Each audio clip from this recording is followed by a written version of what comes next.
Monday Night Raw. No, I'm just kidding. What's up, everybody? Welcome to Out of Nowhere. You know the deal. We got Jake DeMarco in the house tonight. We got Famous B in the house tonight. It is Clash of Champions. There's wrestling news. There's heartbreaking news. There's great news. There's bad news. There's good news. And then there's some things that we want to talk about tonight on Out of Nowhere. As always, all links in the description box down below. Super Chat's active. And Cody Rhodes has black hair, baby.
Let me unmute the boys.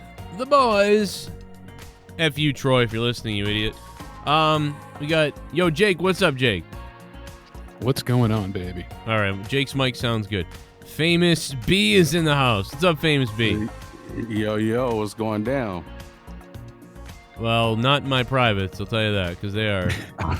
It is right up there. Well, your privates is not supposed to go down. You're supposed to go down. Yeah, that's right. I'm gonna go tell Leah that right now. I'm gonna tell her. I'll tell you something. Tell her, grab the hair. I'll tell you something. So there's a lot of stuff to talk about, but real quick, what's been up, Famous B? I gotta say hi to Famous B. It's been about a month or two. Yeah, about roughly. Nothing much, man. Feeling good as usual, as always. Nice to talk to you. Nice to talk to you, Jake. What's up, Jakey? What's going on? So glad to have you back. Oh, man, it feels good to be back, man. I feel right at home, man. Jumping in on the call with you guys, man. I feel right at home. It's Out of Nowhere, baby. Let's do it tonight. But yeah, I feel pretty good. Just waiting for this last gig I did to hit the airwaves, and it's kind of like just around the corner, I guess. But like the Heroes of Lucha Libre has been my last project, so to speak, where I do commentary for the gig for the first season. So that should be pretty fun. So I'm looking forward to that. Imagine being me and doing commentary for like 50 shows that never come out ever. Yeah. I see how you feel. Yeah. But no, it should be pretty good. I mean, we just finished production I want to say maybe like a month and a half ago. And it was fun. It was a fun experience. I mean, you coming from where I come from, being a wrestler, and then transition into a manager, but now transition into the commentary role has been pretty interesting. So that whole process was pretty fun. And now during like this era where COVID has stopped a lot of wrestling shows, it's it was fun to get out there and do that project. Yeah, it's weird. It's really hard to find something now. It's hard to find exactly. Yeah, we mentioned that many times before. How the whole independent scene is just non-existent, unfortunately. It's starting to come back finally now. We've seen a lot of local shows be able to do small venues and things of that nature, which is good. It's comforting to have that, little slice of life come back. But I can't wait to see what you put out. It sounds like if you got production done a month ago, it shouldn't be too much longer till it gets released. So that's good. Right. Right on, man. Right. No, but Absolutely. like VXS Wrestling did theirs, and there was a debacle. They're doing a new one. There's another one coming out on October 4th, first time ever. Sabu versus Jimmy Lloyd, October 4th, New Jersey, guys. It's gonna be on Fight TV at 4 p.m. Again, you can buy it, you can download it, and all that other stuff, and it's crazy, man. It's going down in New Jersey. Hopefully, they don't get shut down by the cops this time 3 different times. I don't know what's going to happen. It was kind of hilarious. It's something. The funniest Wrestle part. with no ropes. Well, and the funniest part. God, yeah. I mean, Brian Cage. Like, that was the funniest part. Was watching him, Brian Cage, wrestle JTG on his first return match, no ropes. I mean, they were just like, "Are you serious?" Like, we had to move. They had to move locations 3 different times, and then the ropes weren't there, like because they had to grab a last-minute ring or something like that, and the ring they got sent didn't have ropes. I don't know, just crazy stuff, bro. Wow, look at the contrast between wrestlers. A guy like Sabu would be like, "Oh, hell yeah." A guy like Brian Cage would be like, "What the fuck is this?" Yeah, what is this crap? Yeah, if it happens this time, I'm sure Sabu will be like, "I don't give a damn." I'm sure JTG kind of cared, though, because he was probably thinking about, I'm just going to cruise off the ropes a few times, Yeah. We'll go outside the ring, Cage, I'll fight back, and it's like, no. Instead, that happens. So And now you just have your own Raw Underground. That's it. yeah, right. And then poor guy's, Buddy just passed away, and that whole thing. And then he's calling out Cody Rhodes, and little does he know Cody had lost the belt already. He's calling out Cody. Bit of a mess, but hey, Wrong pipe. Oh Jesus! Don't you die on me.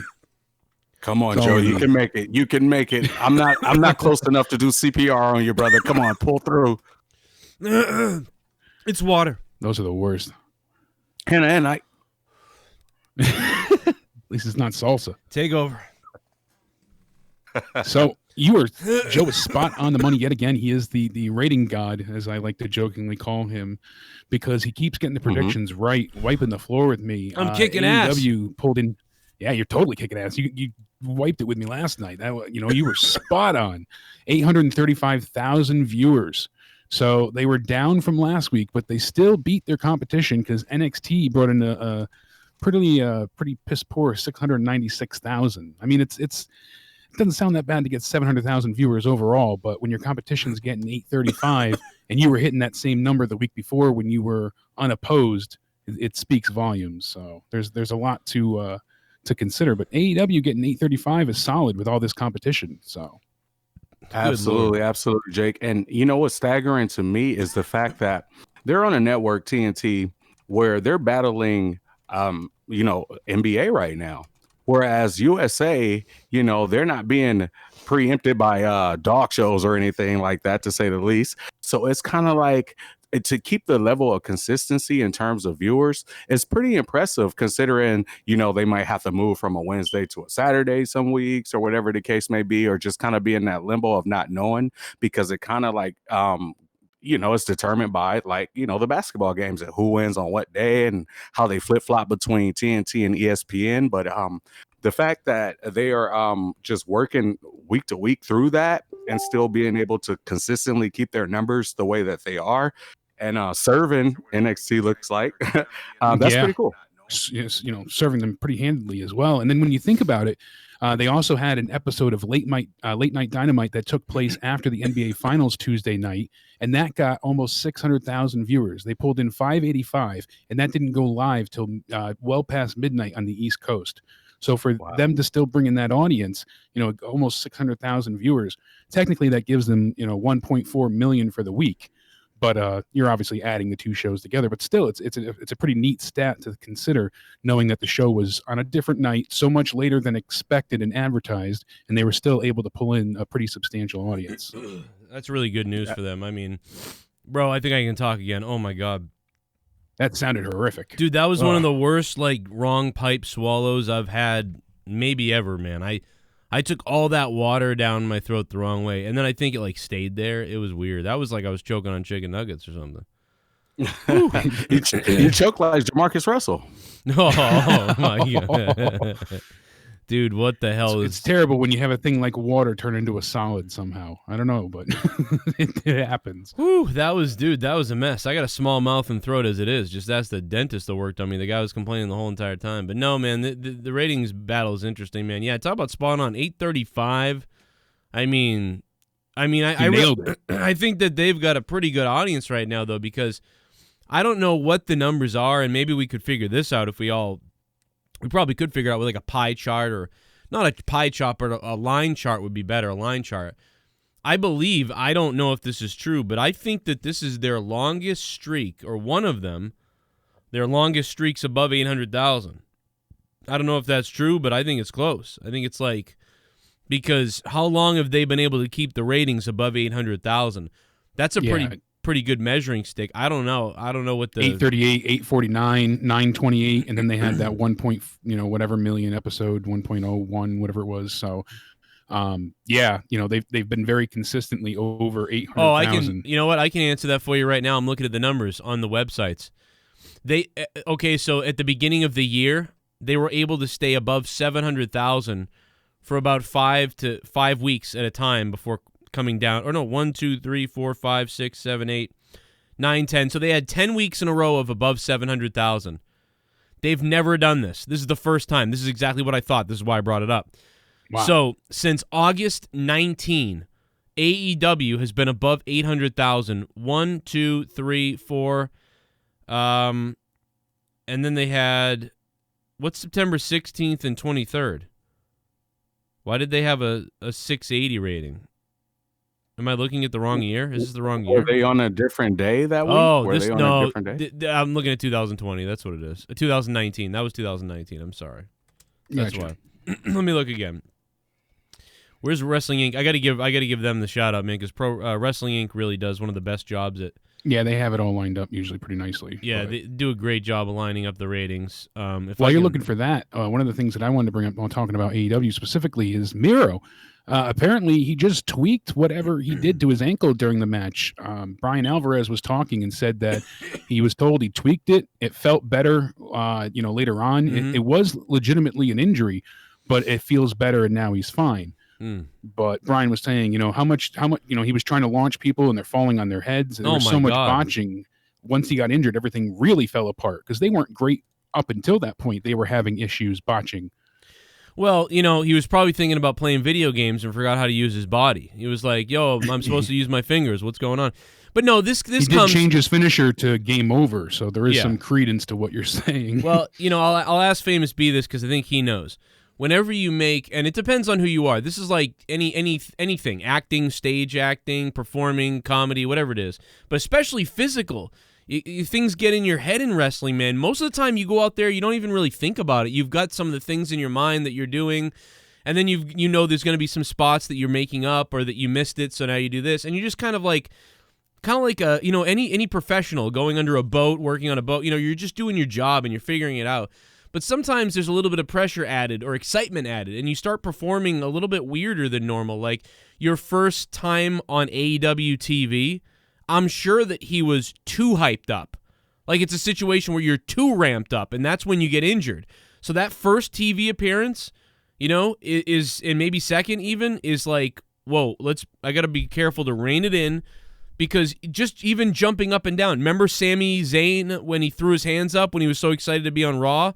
And he tore his fucking John arm? Cena for that open challenge. Yeah, man. He blew his shoulder out. It's your excitement level is off the page, and you almost have to remember that so that you can tone it down a little bit because you might get overexcited. And so part of it, I think, was sloppy match, but a second part of it might have been that he was, he was trying to do, maybe too much. I know, Famous B, you probably know exactly what I'm talking about. Yeah, I do. I know exactly what you're talking about. I would go with, I don't think that it was his level of excitement. Yeah. That like drug the match down, or maybe caused the injury, or whatever the case may be. Because usually when you're excited, that's kind of like when you excel. It's like the nerves in you. Like obviously you have the nerves before the match. When you're excited, you're like pumped up. You're pumped up in your head. You're constantly going over in your head, thinking about like what you're gonna do, how you're gonna do it. You're visualizing that kind of deal. But it's kind of like as soon as you hit that stage, all that kind of goes away, and like that nervous excitement kind of just plays into your benefit when you're actually doing it. And the reason why I said I don't think that it was like nerves is because this guy's been on the main stage before. This guy's been at WrestleMania. This guy has done it all. And he's in wrestled WWE. in front of pack houses, and he did. Look at the size of the audience at the Saudi shows. And him being. That's a great point. Yeah, he's been under scrutiny and pressure before. Well, I got an update. Exactly. So yeah, you don't think it really bothered him that much? It was just bad luck. No. I mean, but you definitely. No, absolutely. It could have been like a situation where, I mean, now he's a new guy in a new company that kind of represents the boys, the indie talent, so to speak, quote unquote. And you got to think, MIRO, he comes from being trained at Knox Pro, which is close to me. So, we do go way back here in California, Southern California. He went from training straight to the WWE pretty much. So it's kind of like that energy of he didn't do a lot of indie shows before he got signed to WWE. So it could be a case of that. And that's my opinion on that. So maybe it's just a little point. rust, yeah, and then he comes out, and I don't think it's on anybody specifically either. I just think I really believe he was just super hyped up, and he was so hyped up, and the other guys, they didn't sync up 100%. I mean, they got through it, but I mean, I'm not looking at this with a fine tooth comb. I'm not looking out to like pick apart like this whole match. Like we probably could, but there was like throws that didn't work out. Multiple times. It fell apart after the injury, granted, but or at least the injury tweak, however you want to phrase it. The almost injured ankle, but even before that, there was a lot of miscues, mistime, miscommunication. It just they didn't sync up, and like you said, I'm sure if we overanalyze, we could really pick it apart. But hopefully next week he's showcased in a better light, has a singles match, and I know he says he has a lot to prove, and he really wants to hit new heights as this MIRO character, and I hope he does. I want to see great success for him, but we'll see what happens. Famous B, it is time to change that smoke detector. I'll tell you what, man. I know, like, man, hey, this mic is really picking up everything around me, man. I tell you, but yeah, you're right. Your family's gonna burn, brother. I mean, it's not, you don't want your family to catch fire. Yeah, it usually does that, man. And it's so high, man. It's still so high. Like, no, it's probably still on. I gotta go get a ladder to go take this thing down. But yeah, you're right. Though. DJ yeah, Forever I hear Pray. it going off every now and again. Yeah, my bad about that. No, it's just funny. I noticed the chat say it, and I'm like, oh yeah, I heard that. I thought it was funny. Usually that's the only time. Whenever I hear that noise, it makes me think of DJ Forever Pray. Like every time I hear it, I'm like, yo, that's right. Yeah, that guy's, remember? Yeah, Yep. man, that's not mine. It's my landlord or whatever the hell he said. Don't you put that on me, Ricky Bobby. That's my landlord. Don't you put that on me. How do you know the co-host is black? Oh, no.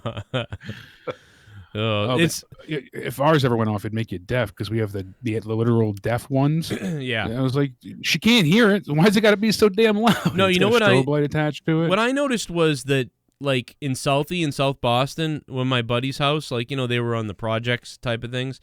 My buddy Bobby, his smoke detectors on every floor were always beep beep, because to get up to the smoke detector, if you know those 3-story type houses, 3 family houses, it's like they're always in the hallway, and they're always put on the top of the ceiling, and it's always a 15-foot ceiling or higher. And usually it's right over the stairs. You need a specialty ladder that can bridge over the stairs. Yeah, dude, you need to get a fucking huge. People know what I'm talking about. You need to get a giant ladder. Yeah.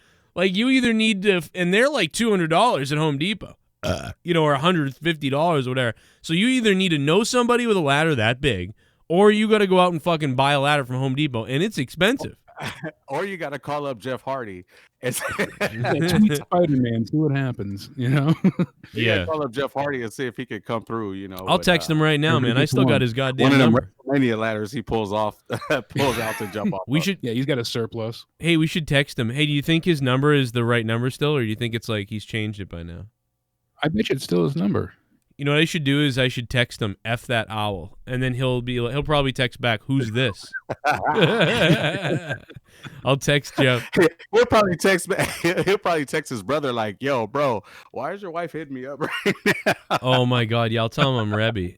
I don't know. I wonder if their wives are. Last I heard, they weren't getting along too well, but I don't know if that's true. They were not on good speaking terms last we heard. So yeah, it could be some other thing. They made that pretty public. Well, one of the biggest stories of the week that I'm still hung up on is obviously Retribution and their names.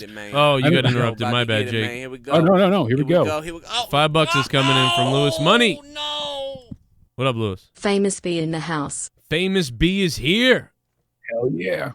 What up, Lewis? We salvaged out of nowhere, baby. It's back again. We'll find out what happens. I think people thought it really wasn't on there. Yeah. Joe, do you think Sami Callihan would fit in AEW? Of course. Oh, no doubt. No doubt, yeah, he'll fit anywhere he goes. I mean, you know, he's a great talent. He's a great mind. One thing about Sami is he's a great mind. Outside of being obviously a great worker, just the way he thinks, the level of, I mean, because you got to figure this guy is a guy who runs his own promotion, Pro Wrestling Revolver. Mm-hmm. He's been on great shows. You know, he's a staple of the early days of PWG.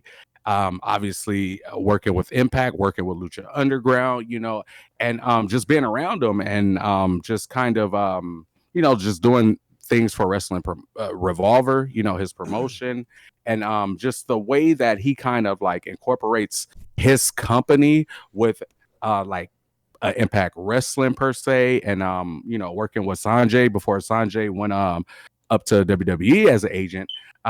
You know, he has a lot of experience, and he has a great mind, and he's a great worker, and he's tough as nails, as you can see in his matches. And if you give him a bat, he'll do work with it. Oh yeah, baby. I loved a lot of shit he did. He's done good stuff with Tommy Dreamer, although yeah, good stuff with Tommy Dreamer's House of Hardcore. Obviously, Impact is where those are really the two places where I only see him for the most part. I do catch him a little bit on the indies here or there, but yeah, I mean, this guy would be, like you said, he would be wonderful, I think, in AEW if he was kind of allowed to come in and sort of be his own boss a little bit. Like, hey, you come in with ideas, and we'll do them, and you guys can try to find some people to work with, and we'll come up with stuff to put on TV. And I feel like AEW does that a lot, and so he might like it. You know, I'm sure he likes his freedom right now. He does probably not tied down by too much almost anywhere he goes. He's kind of got freedom to do just about anything. That's what I would bank on too, because I can foresee that connection between him and the Bucks, given that, you know, that was like one of the you know, the early PWG days, you know. So I would imagine that he's pretty comfortable with what he's doing right now. Well, yeah, you know, it'd be really cool time where they were only going to be able to afford wiffle ball bats for him. So thankfully, things picked up. But one of those Fisher Price bats where you got to put the ball on the tee, the big red one, beat him down. Exactly. There you go. You know, it'd be really. They could do. They could hire him even for a short time, because the Young Bucks are doing this whole like we're evil now and stuff, and Cody Rhodes is coming in with an edge too, like kind of with black hair. So, you know, and they need to go up against the Dark Order, and the Dark Order is pretty big. So it'd actually be a really good time to be like, yo, we called a friend who's a sadistic son of a bitch, and he's going to help us kick the shit out of the Dark Order. And, you know, then you could bring him in for that. Dark Order versus I guess kind of like the Angry Elite or the Dark Elite. Like they're kind of going how dark. They brought in Matt Hardy to take on the Inner Circle. Yeah, that works. Yeah, exactly. Yeah, and Matt Hardy probably, you know, I guess he's not doing that.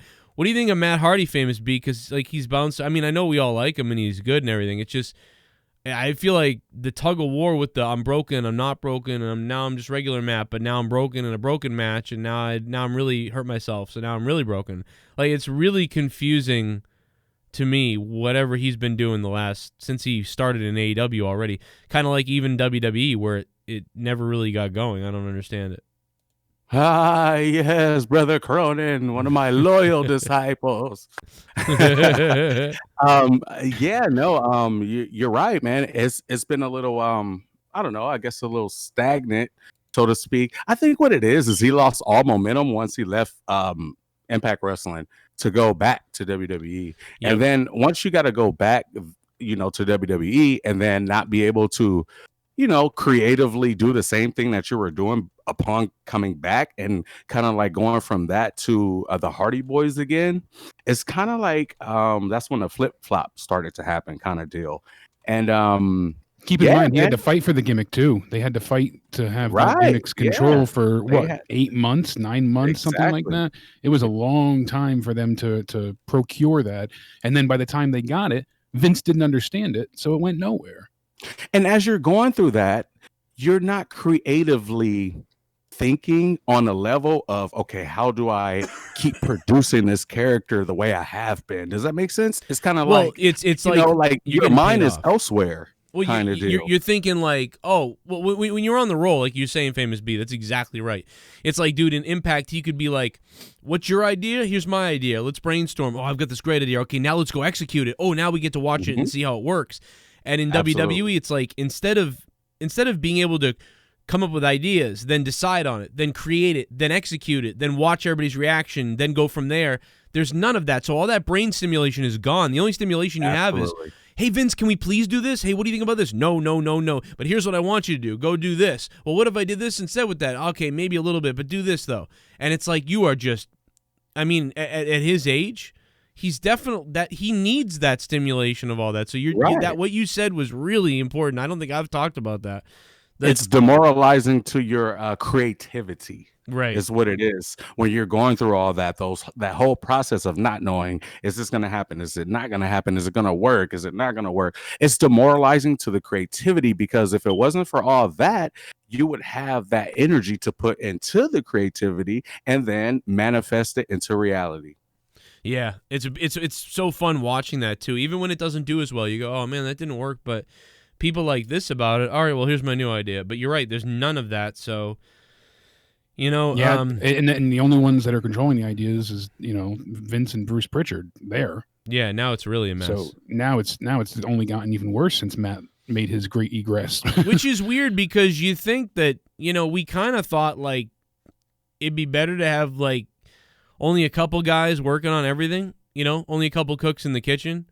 Yeah, because they had so many before, and you were hearing like, oh, well, one of 30 writers. What did you do? Well, I wrote that one segment. That one time Mandy Rose said hi to Sonya Deville. That was me. I did that.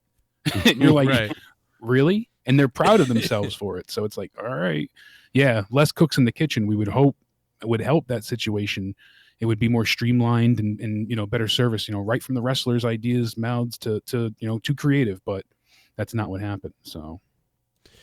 Well, I hope that, I don't know, he figures it out, because now he's actually injured and there's all these precautions. Obviously, they told him, he looked take time off. Terrible on Wednesday. I'm sorry, but I even watched it back. His eyes are still just not. He doesn't sound right. He sounds hollow, like he doesn't believe his words, and I don't know. He just didn't seem like himself. You think maybe he's got like post-concussion symptoms? Because that's.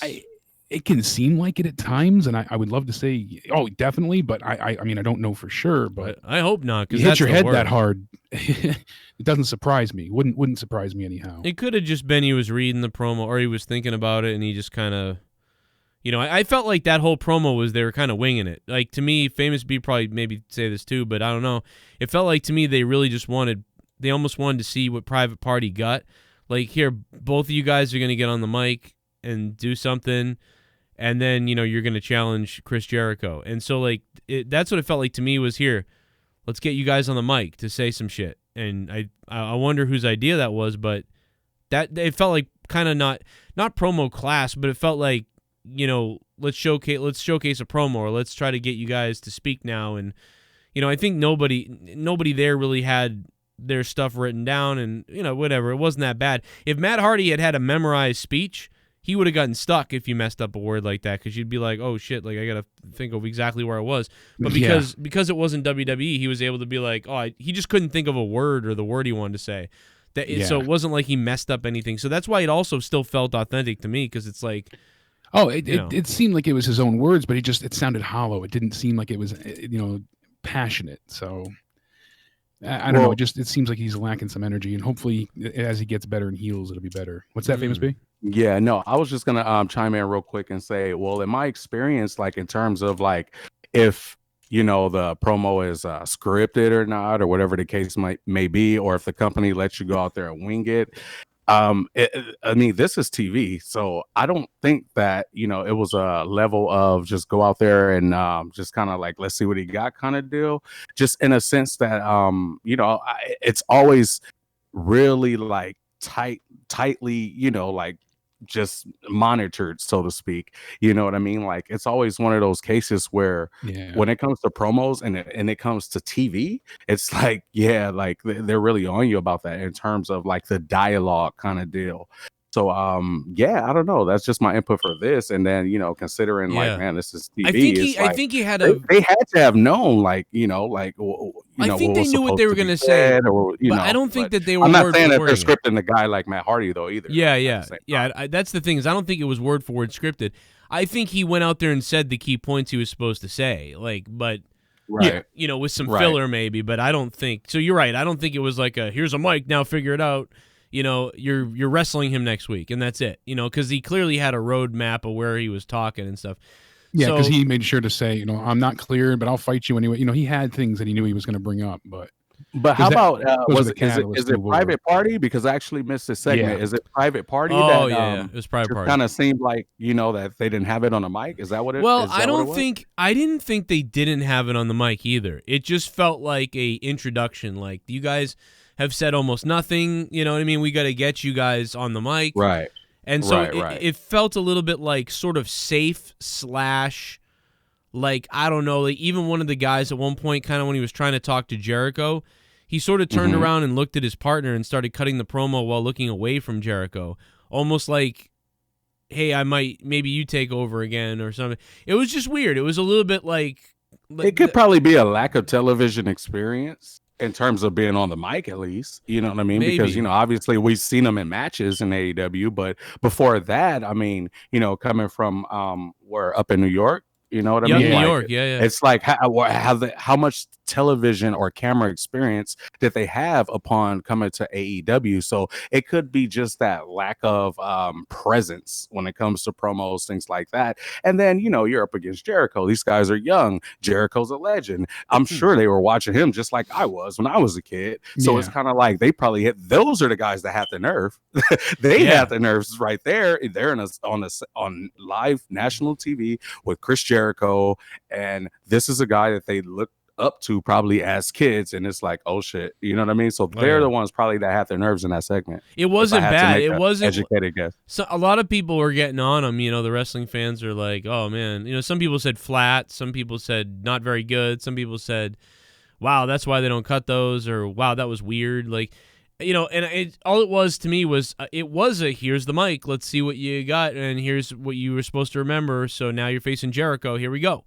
And it felt like I thought it was nice. I thought they both, nobody stuttered and stuff. They just felt like, they kind of felt like how they are, nice guys. They didn't have an edge to them. You know what I'm saying? Like, that's the thing, is they didn't have the edge. Like, it was a very like, well, sir, I'm going to wrestle you next week, and I know you're a legend, and I hope to, I'm going to, I could become famous off of you next week when I beat you, that type of thing. It was very like, gotcha. It wasn't so much like, it was just, it was nice. It was like the nice, respectful faces are about to face Jericho, and they're nice guys. So like, you want the, I don't mean to cut you off, but Street Profits would have killed it. Like, Street Profits would have been like, you're gonna, they would have just gone into a promo about what's gonna happen next week.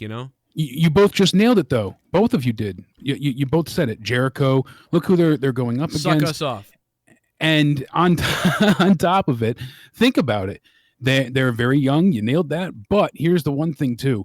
It was they were kind of screwed no matter what, just guilty by association. When you look at the rest of the night and the caliber of promos that we got, they didn't stand a chance. Right. Eddie Kingston comes That out of Eddie nowhere. Kingston promo made that title match feel like the most important thing in all of wrestling. And then you had, Mr. Brody cut the best promo of his damn career, it seemed like. Yeah, that was awesome. That was fantastic. So you have things of that nature and caliber, and then you get these guys coming out there, and it's not bad, but it's safe, and so it really looks worse by comparison. But also, just like AEW seemed like this. 100 out of compared to Raw. We also just did this with Orange Cassidy kind of thing, where Jericho's going to face the new young guys, and they're not really sure they're facing a legend. It's. I know that's what they're doing. Jericho's in the mode right now of let's get everyone over type of thing.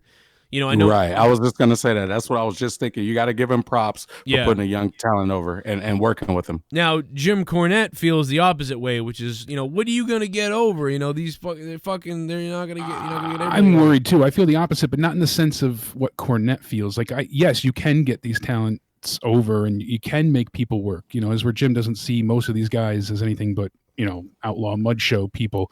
I know a lot of these guys have a great deal of talent just by what we've seen in front of our eyes.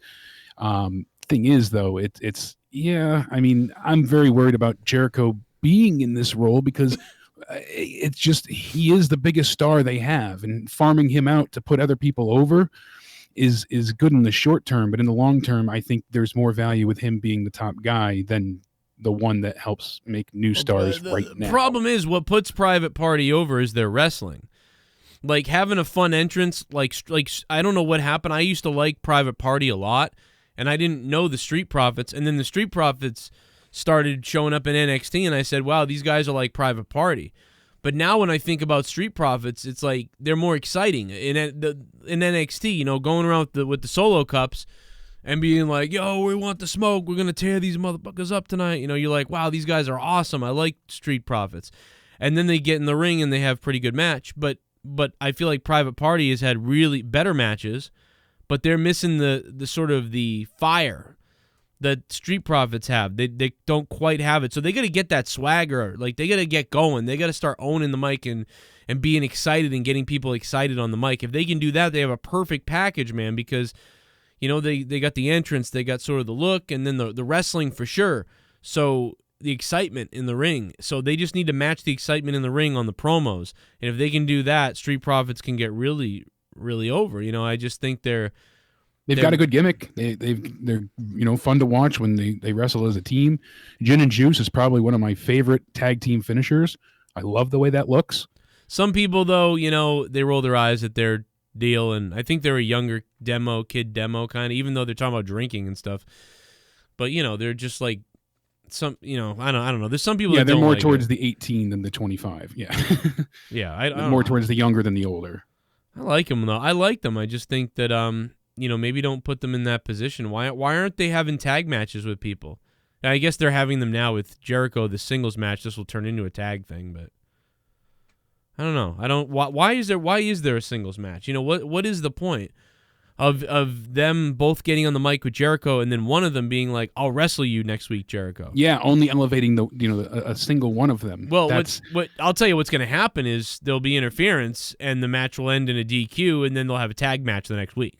Yeah, there you go. I was just going to say that. I mean, it's just 1 week and it's TV, and you got to figure they're doing this every week. Yeah. So I mean, they're a tag team, but at the same time, when you're running a show that's every week, you can't have a tag team wrestle just tag team matches like every week or every time you see them. You know what I mean? So they have that like 1 week or that one time to just kind of like branch off, like, let's do this real quick and kind of throw it in there as like a, just something to fill that week or fill time if we're not going for anything significantly important per se at that moment in time, just to, for it to be fun, and yet down the road we can get to the tag team of, wherever we was going kind of deal. You know what I mean? Bro, especially in AEW, because they have so many tag team matches. It's such a heavy focus of theirs. Having singles matches with tag team, teams like that's fine. That it works. It's just like my worry is why only one gets this opportunity. Maybe we'll see what happens, but. Well, what if they do a thing where that one gets the opportunity and then whatever happens in the match happens, but then the next week, the other one gets the opportunity kind of deal. You know what I mean? Like they kind of flip flop. And then I think that after would be a good that, idea. that's like a 3-week, 4-week story patriarch that they're probably going with, maybe. Yeah, because that would take them up to I believe Jericho's anniversary for that second week. So they're doing a anniversary episode, for Jericho's 30 years. So that's pretty cool. Boy, that water I swallowed, earlier today I coughed because there was a little allergies. I coughed and it was just like, and it's like that's all I could do. I just coughed just now and it was like, when you have a wet cough. When you have How did you cough? How did you cough for Motorhead Dude, song? listen to this. That's the cough. Oh, Jesus. Sounds like whooping cough. Whew. I think I probably got all the water out now. Well, the good news is the water went into the lungs, and the water probably cleaned out my lungs. It was like, yeah, let's wash those out for you there. So, okay. Right, let's see if it does it again. I thought you burped. Wow, that was... Bro, I haven't coughed like that since I was like sick a long time ago. Like that was crazy. Probably because there's water in the lungs. But... Oh, gritty! Gritty, yo, this whole city with gritty, yo, we might eat our own shitty. Yeah, eat our own shitty. In the city of Philly, we eat shitty. We're gritty as can be. We can survive off our motherfucking own feces. In Philly, we're gritty. In Philly, we're gritty. Soul City, we'll eat our own shitty. In Philly, that's why our mascot looks like a... You sign 1,800 get famous. B. Hey B, you got Evilise sell for me? Jake and Joe back in the house. I love Cody's new look and young bucks. Good to see a healthy Jake back. Only watching AU and NJPW. Damn, New Japan and AEW for Fade to Black. Fade to Black, good to hear from you, man. Thanks for the $9. Hell yeah, broski. We all agree Fade that to Blizzard. they need a Famous B. AEW and Famous B, baby. Man, that would be cool. That would be cool. Fade to Black. I don't have Evilise's number, unfortunately, but if so ever we come across paths again, I'll get it for you, man. I got you. You wanted Evilise to He shoot told on me him, off so. the air, she's a bitch. That's what. No, I'm just not. I'm just kidding. No, but hey, what did you think of that the other day? I mean, it's always tough to put the wrestler on the spot because I feel like it's always like, oh, I don't want to run into them someday. But what do you make of Evilise the week before with the sort of the weird no selling and something when that she faced Thunder Rosa? Did you see that? It's just It sounds like a dark match at Lucha Underground. yeah. That's exactly what it sounds like to me. I mean, it probably was a matter of two girls going out there and making a name for themselves on a different stage and just didn't want to let up either way. That's what it sounds like to me. I thought it was more of like Evilise was there first, and then Thunder Rosa comes in and she's like kind of mad, like, what the fuck? You followed me. She comes in as a champion. Yeah. Yeah, you followed me to Lucha, now you're here, and maybe she wasn't going over or something. She was grumpy about it. Like, I'm just here, now here you are. I don't know.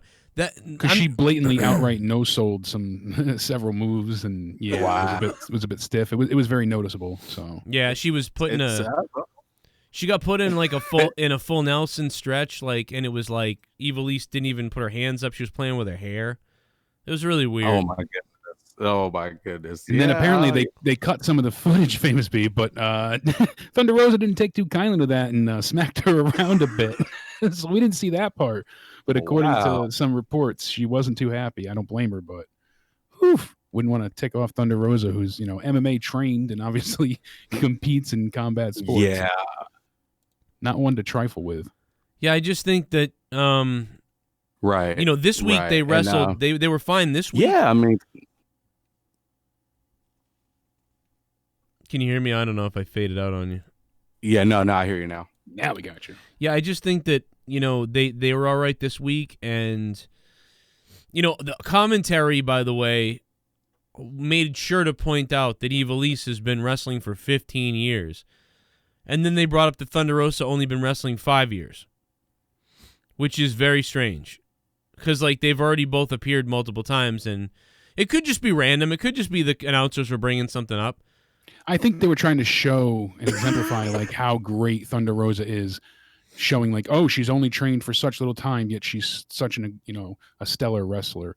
Well, why don't you do that in an enhancement match against somebody that they don't really care about in a throwaway match to showcase their talent? Exactly. The problem is Thunder Rosa came in right away. You know, it was directly. She had the one enhancement, then she went right into Sheeta, and then Ivelisse, and now this tag match. And you know, it's just, she's had high profile matches since. So they should have done it initially or not at all. I agree. It just didn't look right. Yeah, absolutely. Yeah, I know Ivelisse is she's a firecracker, man. She's tough in and out the ring. That girl right there, man. She is a firecracker. You know what I mean? Like, she is tough. Like, she stands her guard and she stands her ground and she's on her game no matter what. It could be 8 a.m. in the morning or 1 a.m. that same day, the next morning. It doesn't matter, man. She's just a tough girl. She's a tough cookie. Yeah, we've heard that she's, you know, not afraid to pull punches and not, or she doesn't pull punches, and she's one that, you know, you don't want to mess with. So certainly seems that way. And then Thunder Rosa, man, she, you know, obviously too, she's very tough, very, you know, opinionated, I would say, about her matches and things like that. You know, she very has prideful. She's very prideful. Absolutely. So what I'm saying is they both have a chip on their shoulder kind of deal. It kind of feels like with both of these women. And when you get them in the ring, you know, it's kind of like one of those, you know, combustible elements that you just kind of grab your popcorn and see what's going to play out kind of deal. You know what I mean? Absolutely. Well, on a side note, one of the things I started to bring up before that's, you know, one of the big stories of the week is obviously Retribution, and I'm dying to know what Famous B. Have you heard the names of some of the members of Retribution yet? You know what? I have not.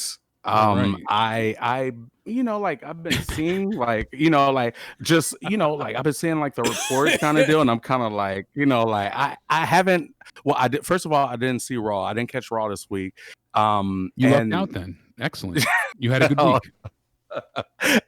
You know, but I'm like seeing, you know, thumbnails of different videos and just seeing like kind of feedback on like titles and videos and things like that, but I don't know the gist of it. So I'm glad that you guys can humor me and break it down for me right now so I can give you a live reaction of what I think. Well, Retribution is supposed to be this menacing, unstoppable force. They've come in several times now, many times, and they've cut up the wrestling ropes with a chainsaw. They've, you know, thrown Molotov cocktails onto the generator. They've messed with the lights. They've assaulted many of the wrestlers. You know, they've been this just, they're Antifa, force not to be reckoned with. Yeah, right. But nobody has been unmasked, so to speak, yet. So now, come Monday, they take off their masks to reveal smaller masks instead of fully unmasking.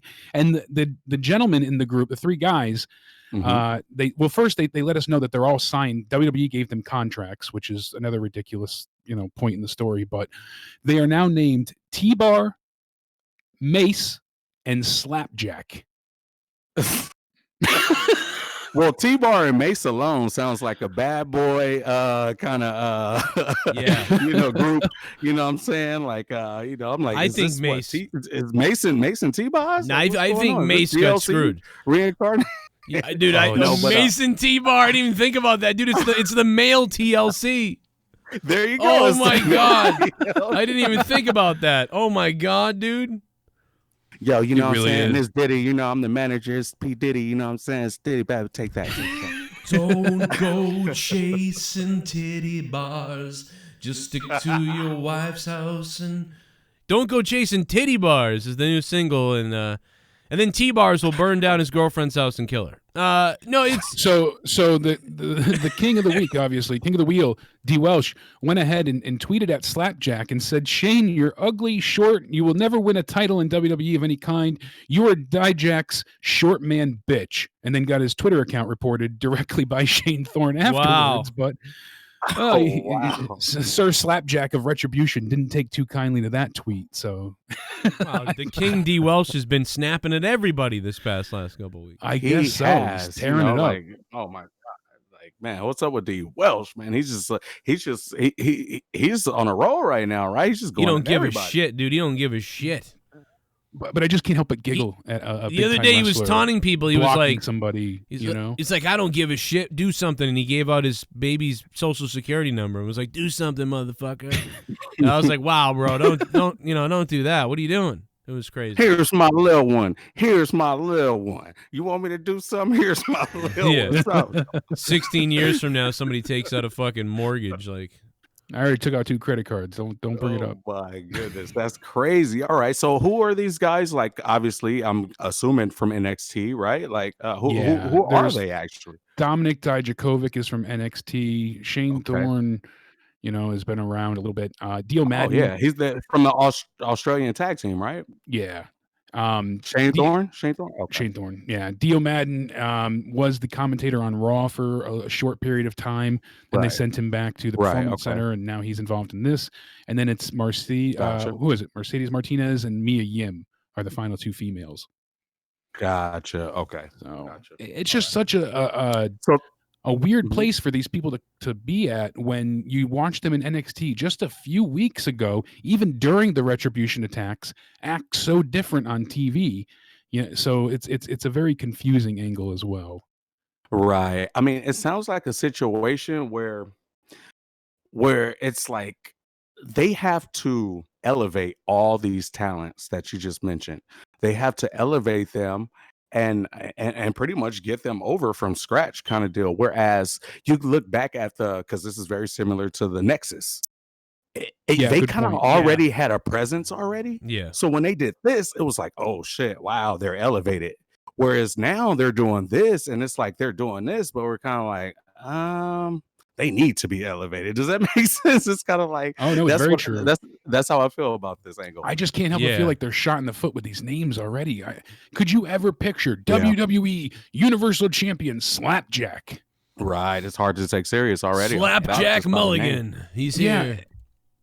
It just, I don't know. At this current, it feels so corny and cheesy. They wanted the name. They didn't decide which female would be named this, but the rejected name was Shatter for one of the females. That's not too bad. It's better than Slapjack. It's better than it's much better than the rest of the group, but I'm still just not a fan. It kind of sounds like the other names are throwaways versus the leader. Like, you know what I mean? Like, so like it kind of sounds like they just want to have generic names so that way the names wouldn't overpower like the leader, or where they're trying to go with the leader. Am I, like wrong in assuming that? Yeah, I mean, I don't know. A little bit. It definitely feels like feels like Slapjack is the leader because he was the one, with the cane mask and doing most of the talking. So it could be in that regard. Wait, wait. Donovan Dijak is the leader. Is Crowbar T-Bar? That was my next question. Yeah, the leader of the thing. Yeah. Dijak is T-Bar, Slapjack is Thorne, and Mace is Dio. It definitely feels like Slapjack. It feels like Dijakovic or Dijakovic or whatever the fuck they would change him to. It feels like he's the leader. It really does. Now they started off with Yim talking first. Yeah, but she started. She's all right, but he was the one that's like, wow, this guy's fucking crazy. So he's he's definitely the leader. I'm gonna go. I know I'm dying, everybody. I'm sorry. I'm coughing because earlier at the beginning of the show I swallowed water down the wrong pipe, and so I'm coughing it up. And so every couple of minutes I'm like, like that. But as long as I don't get a fever tomorrow, then it means I'm okay. Yeah, we don't need you dying on us. Usually you gotta swallow a lot of water and then get an infection. It's kind of hard to do it, but hopefully your cap fold is good. Wouldn't that be hilarious? I fucking get that type of thing is what takes me out. That's what I always say. Mouthful I'm gonna get of water. A sliver that'll get infected. Go through brain surgeries and all this shit, and I'll get a sliver that'll kill me. Yeah, sliver. But Joe Carter is God; he can never die.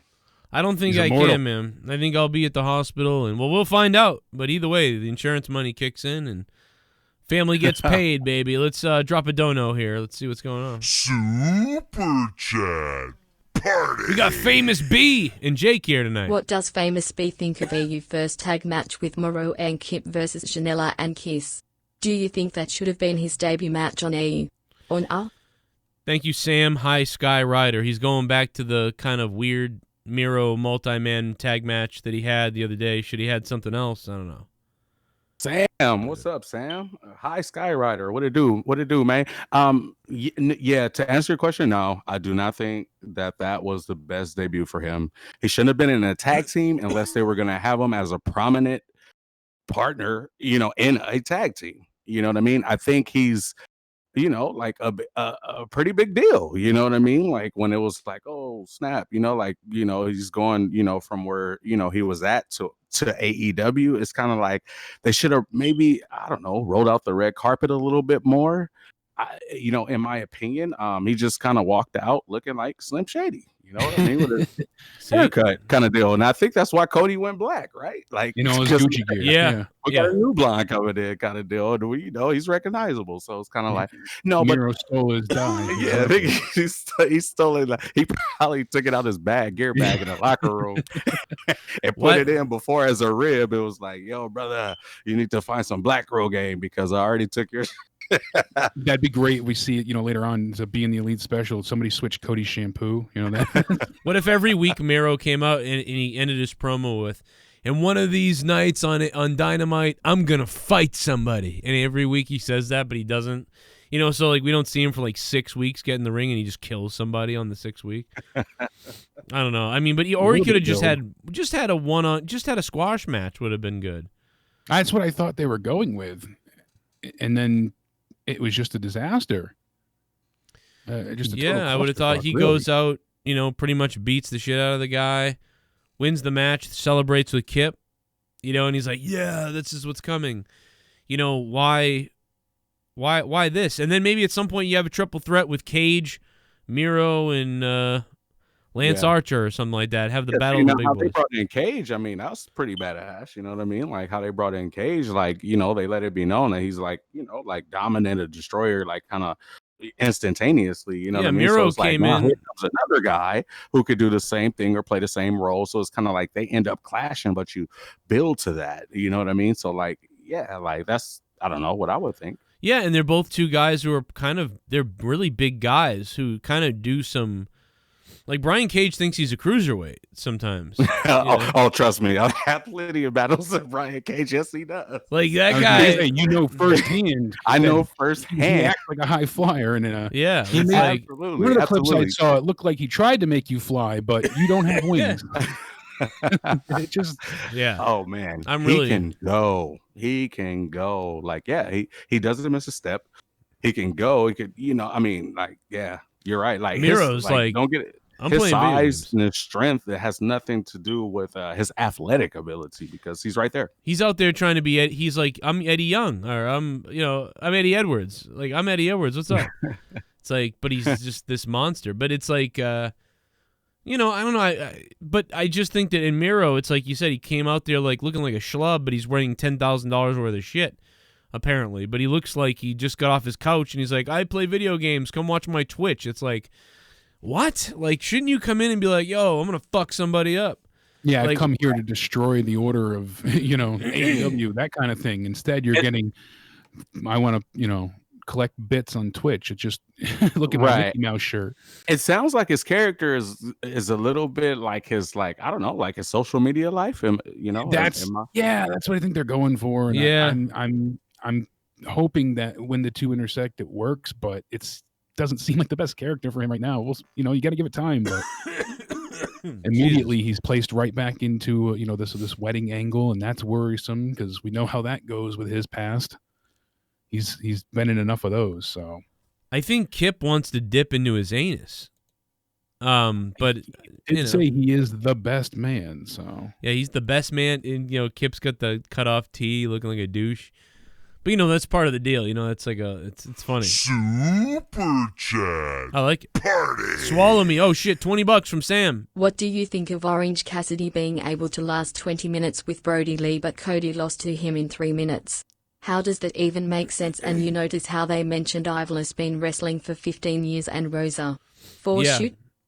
Yeah, Sam. I know you donated probably before I even said that, but yeah, I heard that. It was weird that they mentioned how long Ivelisse and Thunder Rosa had been wrestling. It was almost to throw Ivelisse a bone. Like, look, we kind of put you over her, like more or whatever. I don't know. It was weird why all of a sudden after they've already both wrestled multiple times for the company that they were like, let me tell you how long Ivelisse has been wrestling, and let's tell you how long Thunder Rosa has been wrestling. Very strange. I don't know. Like almost like they had to make sure that I don't even know. But the other stuff about Cassidy? About Cody losing so quick and Orange having a bit of a longer time. I think that they were trying to showcase Mr. Brody in the first place, but they were also trying to also show that Cody was beat down. He was worn out from all the excessive battles that he had fought. I mean, that TNT Open Challenge week after week after week, you know, I think they kind of were trying to say that he was just run down. So now he's re-energized. Well, he's come and back, even, dude, Edge. even Super Bowl champions have been beaten in a blowout in the regular season before, you know? Yeah, absolutely. Or whatever. You know, it happens in sports. Hey, all of a sudden, you know, you get your ass kicked by a team, but then at the end of the year, you win the World Series or whatever. And it's like, you lost 17-1 that time, but, you know, you won. Something happened later. You were off. So that doesn't bother me too much in wrestling. But I know what you're saying. It is a little weird, right? 20 minutes with Orange Cassidy, but you know, Orange Cassidy has been on kind of a roll, and he beat Jericho. You know, the guy beat Jericho, so he's on an upswing roll, like in hockey or basketball or something where a team catches fire. Cody was burning out, and maybe didn't took him a little too lightly. So you can put that in the story still, and it makes fine sense to me, and it's okay. You know, I don't. Plus, Cody doesn't need the rub, so to speak. Cassidy needs the rub of those lengthy matches. You know what I mean? Like, he needs that rub. Like, he still has to wrestle those matches and accrue those matches in his resume, so to speak. You know what I mean? This person feels like, well, yeah, he needs the rub, but like what they did doesn't make sense. Makes sense. Right. But I think it's fine because he's on the upswing. He just beat Jericho, so now he went to the distance with, you know, Brody Lee, whereas Cody had been defending the belt week after week after week after week. He got burnt out and he lost and he got surprised. So, you know, I just think it's okay. And on a side note with Eva Lise, D. Welsh just sent me the tweet that she put out. She said, "My personal life has been a whirlwind this past month. I lost my home due to a fire. That's no joke. Going through other personal things combined with the pandemic. I fought hard to stay mentally above, and starting to see a bit of a silver lining now with it fully turning around." So, I mean, yeah, she's been going through a lot. Yeah, she probably snapped a little bit. You know, felt really disrespected, like everything's down on her, and I don't think her house was a total loss. Said fire investigation. Jesus, so that's awful. I mean, I don't think that you should go out there though and, you know, kind of show that in the ring and no sell. You know, it was a little weird. That I don't know, man. Like I can't believe she did that on TV on air, but it's that's still. What I'm saying. It seems very unprofessional. And I imagine if you went to Tony or somebody in upper management and said, "Listen, I don't think I'm in the right headspace to wrestle," they're not going to want you to hurt somebody or put somebody at risk. They'll get you out of the match. I bet you they would understand entirely. They seem like the people that would understand there. I think they talked it over backstage. They settled their issues. Tony played peacemaker, and then they said, "All right, can we all go out and like let's do the professional thing and let's all make money and let's all do ourselves a thing." I think that's just what happened. That's about it. Yeah, it seems like it. Yeah, I mean, I probably think that this wasn't stated or said to you know, her opponent, Thunder, to management, to, you know, Tony, Cody, all these guys. I don't think it was probably stated. That's just a personal opinion, because it's like, it's one of those things where if you're injured, you're still going to try to work. You know what I mean? Because you need that spot. You want that spot. You feel like if you say, "Hey, you know what? Like, it's not a good time for me. Maybe next match," or whatever the case may be. It's like, well, then there goes a spot to somebody else. And then now you missed out. You know what I mean? Yeah. Like, and they already bring in that person. Right. It's the same thing as the injury. You're going to you're going to fade that, and you're going to still go out there and try to do the best you can. Yeah, exactly. Yeah, I think you're right. And I think Eva Lee saw, like, you know, this girl's coming in now, everybody's talking about her, and like, I've been here. Why am I not being used? So you could have put me in a title picture. You know, but that's good. It's good. As long as it doesn't show up on the TV or in the match, you know, like, that's the only weird part. That's the only complaint anybody has. Nobody has any other, you know, if she has some kind of beef about it, that I understand that. That I get. Fight for your shit. You know what I mean? You have to. Forget all this. Everybody's a friend and we all play video games. We need a little more fucking asshole back in the wrestling industry. You more know? attitude. And that's assuming that everything she tweeted played a factor in his match, because that's like we don't know that, at the same time too. You got to think about that. Like, it's not we're saying that this played a factor into the match. It's just that this is something that's been happening coinciding with her match. You know what I mean? So Yeah. I just want to make that clear too. Yeah.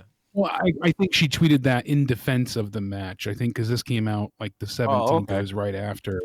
So I think that was kind of her explanation. You know, the rumor was that the report was that they got in a kind of an argument before the match. So that's that's the rumor. But but you never know in a match. Like if it's something like, hey, don't do this, I'm hurt, and then she does it, and then does it again, and then it looked like and then you roll your eyes, and then you get like visibly agitated, and that's, I don't know, you never know what, like you said, we don't really 100% know exactly what caused it. Hey, be careful with my whatever, and then the other person isn't multiple times, and they're the ones getting the push, and you're feeling like you're being used. Like, I'm supposed to go out here and put you over because you're the great thing that's coming in here, and I told you about my wrist, or I told you about my head, or whatever, and you went and did that, like, again, twice. Now you did it again, like, in the match, and you get, there's a million things it could be, until one of these sits down in a shoot interview and says, oh, yeah, this is what happened. Right. We don't never truly know what was Yeah. going through their mind, right? It could be something way smaller than all of this. Like, we don't even have any clue, really. But Here we go. I'm about to get it, here man. we go. Here we go. About to get it, man. Here we go. Lewis Here we go. Money. Here we go. Oh, no. Beep, beep, beep, beep, beep. I'm so sorry. Thank you, I'm Lewis sorry. Money. I didn't realize that was going to be a factor. I didn't even think about it. I guess I'm so used to it that it's like second nature to me. I never even thought about it. My bad, guy. not to bump out of the show here, or to go off on a different tangent. By the way, Corner Store says, Jesus, with Thunder Rosa's odd person selling her your used ring panties online. Fuck you, dude. I'd sell my used ring panties online. And by the way, If I was a girl and I was hot, I'd sell everything. But dude, At least she's not selling it with a tribute on it. she should be. But here's the thing about that. The poor girls get shit on because guys sell their tights all the time. You know what I mean? Guys sell their tights all the time. Yeah, there's ring-worn authentic gear sold. Yeah, dudes sell their boots, their pads, their worn underwear, their fucking tights. So, it's funny when a girl does it, it's like, oh, they're selling their panties or whatever. Maybe she is selling panties and that's what you're talking about. She can sell whatever she wants, man, make money. Fuck yeah. Like if I was a girl. What's the difference between her and Victoria's Secret? Exactly. Yeah, people, that's true. Smell it up, baby. Man, I'd buy Thunder Rosa's stuff. I mean, God, I don't know, man. We love Thunder Rosa here. She was great to us. And Bullfrog is furious with D. Welsh for some reason. I don't know what's going on. This is a little bit of community drama. It has nothing to do with wrestling, but I'm going to give him 5 minutes or 2 minutes. I don't know. Depends on how much I want to stab myself. Bullfrog, what the hell is going on, bro? I don't know. It's your stupid ass community that keeps bothering me. Oh, here we go. What are you, Tommy? It's always my stupid community, but then you'll be talking to them all tomorrow. I'm over here trying to do my own show, and your boy D. Welsh, he flags my channel like 3 times. He tries to take me down, and then he blows up my Skype like it's a fucking telethon. Didn't you say you flagged my channel the other day and like ranted about it? Well, yeah, but this is totally different. I don't think it is. I think you sound like a hypocrite. First of all, I don't even know about this, but you got a beef with D. Welsh. That's your beef with D. Welsh. But, you actually did say this to me. Flagging my channel when I've done nothing. If he wants to be on my show, don't be a fucking little bitch and want to fucking harass me. I agree. I don't think anybody should be doing that to people's channels. That's fucked up, but if he really did that. Over here, how do you know he did that to you? How do you know he even did that to you? Because he called my Skype and called me a fat bitch. I heard his voice on my Skype. Oh, my God. That's how you know he flagged you? Because you heard his voice? What do you mean? Like, maybe it was somebody else trolling you with his name or something. Can you hear my voice now? No, it was him that called me. I have his Skype on my phone. I have his Skype. and I But have his Bullfrog, Skype on. Bullfrog, why don't you go tell him that? Like, why did you call Joe and tell him all this shit that he did? But have you told him that? Why don't you go tell him? He's the one that I did. told D. Walsh to leave me alone. What did he say? End of story. What the hell do we do with it? We don't control him. Well, apparently he listens to you guys. So what? What the fuck does that have to do with me? He listens. He's been listening to me for years. Well, you're his daddy or some shit. He's part of the. You call me your GSS daddy, Army. you faggot idiot. You called me your daddy, you dummy. You say that, Joe. I want you to be my Well, daddy. He listens. He listens to you guys. Well, so what? You He's listen to part of me. the You listen to GSS me. Army. You listen to me. He's part of the army. Yeah, so are It's like you. Are you? It's like a kid situation where you're calling like, "Oh, Joe, D. Welsh won't listen to me." The fuck Like it's like a kid situation. Like what the fuck? What the fuck do I have to do with it? By the way, Mr. Nice Guy in the chat says he flagged you too. Oh my god, what the fuck? Yeah, he's a fucking douchebag for screenshotting my shit. Wow, what did you do to piss all these people off, dude? Wow. I didn't piss off anybody. Be alive. Apparently you did. Be alive. Oh my god, man. But People in the chat are pissed. But what's up there, Jakey Bear? Been a while. Now he just goes on like whatever. Like you didn't just blame me for all this. Why am I always blamed for other people's shit? Explain that to me. I don't get. Because they're your posse, man. They yeah, but follow I you. didn't tell him to do anything, so why am I blamed? He watches you every week. Is he your posse? You're the fearless leader. I'm not leading them anywhere, you dumb fucking idiot. I'm not leading them anywhere. I'm doing a show. Well, tell your fucking. You actually flagged me. You actually flagged me and said you did it. I never flagged you in my life, you idiot.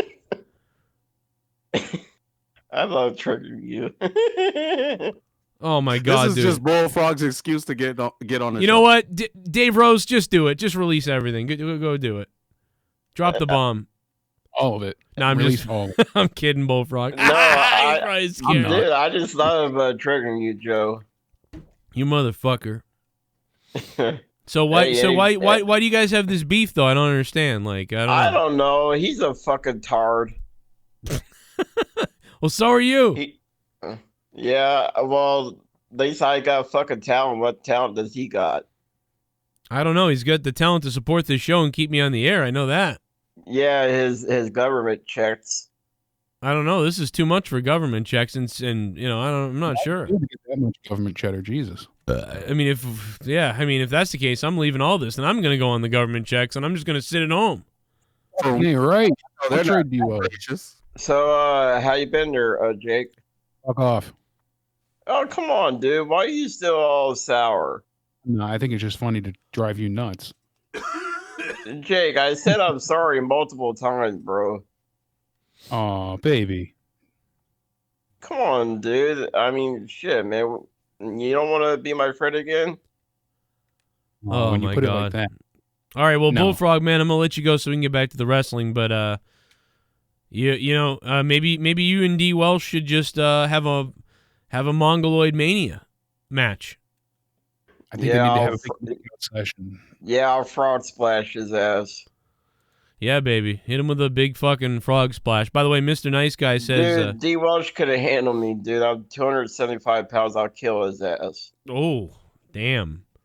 You know, they said that's why they flagged. Apparently, they did flag you. Wow, what the fuck? Why would anybody flag anybody? Apparently, That's crazy. Yeah, according to the chat, he told people to go kill themselves and. So what? I do that all the time. I'm just telling you.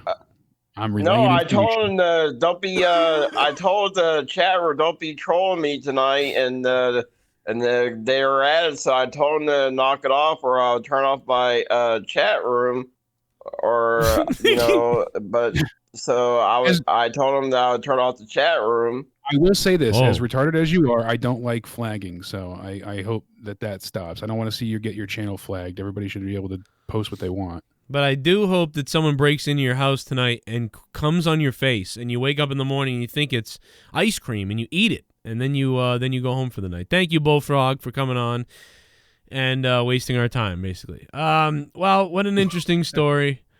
I guess he has problems with a lot of people in the community apparently now, or something like that. Well, I mean, I told you the first week that this guy is a psycho. You know, I mean, what? Yep. But you know. Eat our own shitty in Philly with gritty. Wow. Yo, this whole city with gritty. Yo, we might eat our own shitty. Yeah, eat our own shitty.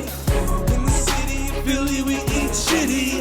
We're gritty as can be. We can survive off our motherfucking own feces. In Philly, we're gritty. God damn. We're gritty. This whole city, we'll eat our own shitty in Philly. That's why our mascot looks like a... Retribution's names sound like the cartoon villains' minions. We couldn't get like Bebop Rocksteady Dog. We got fucking TBAR and, you know, I really, Fade to Black, thank you for the donation, Fade to Black. You know, Famous B, my opinion of this is I really think that Mace got screwed. Because I feel like, because the other names are so whacked out, like TBAR is the most legit one. That actually sounds like maybe a bad guy from Streets of Rage or something like that. And it's funny that the king went ahead and said, "Oh, this boy ain't right. That's T-Bar," and yeah. So it kind of worked a little bit more compared to everybody else's name. But. And Slapjack is also wacky, but I can only imagine they all get their names. Vince is like, "You're gonna be T-Bar," and he's like, "Are you fucking serious, dude? T-Bar? That's crazy, but okay." And then the other guy, "You're gonna be Slapjack," and then the guy's like, "Oh my fucking god, dude, I'm Slapjack and you're T-Bar. What the fuck is this?" And then the last guy's like, "Oh my god, what am I gonna be? Fucking Dick Face? What am I? I can't wait. Oh my god, you're gonna be Mace." And the guy's like, "Oh, what? I'm just gonna. No one's gonna remember Mace. It's stupid. Everybody else, T-Bar, Slapjack. Can I be Corn Nuts?" Like Famous B said with the Puff Daddy reference, that's the only Mace you're thinking of. But to Vince is so cool. Mace, I love it. It's that stuff you spray in somebody's eyes and it burns. I love it. Don't you get it? You're Antifa. They're dripping tears and they just can't see forever. I love it. I want you to come over here and I want to tell you something. You're going to be Mace like Antifa uses mace on people. You're going to mace the hell. Skateboard. We're going to have a guy named Skateboard. Of all the tear gas from the riots, nobody could see us. It felt like Mace. Wouldn't it be fun if Black Lives Matter faced off against Antifa on Raw? I mean, that's Survivor Series. Well, that's what we got. That's what we got. One of the most confusing endings on the end of Raw. We have two heel teams facing each other. Yep, we had the all black, team go ahead and go against Antifa. That was their plan, Famous B. We're not kidding. Oh my god. Yeah, bro. Oh my dude, MVP is a star of that shit though. MVP is doing great. That Shout guy out MVP, man.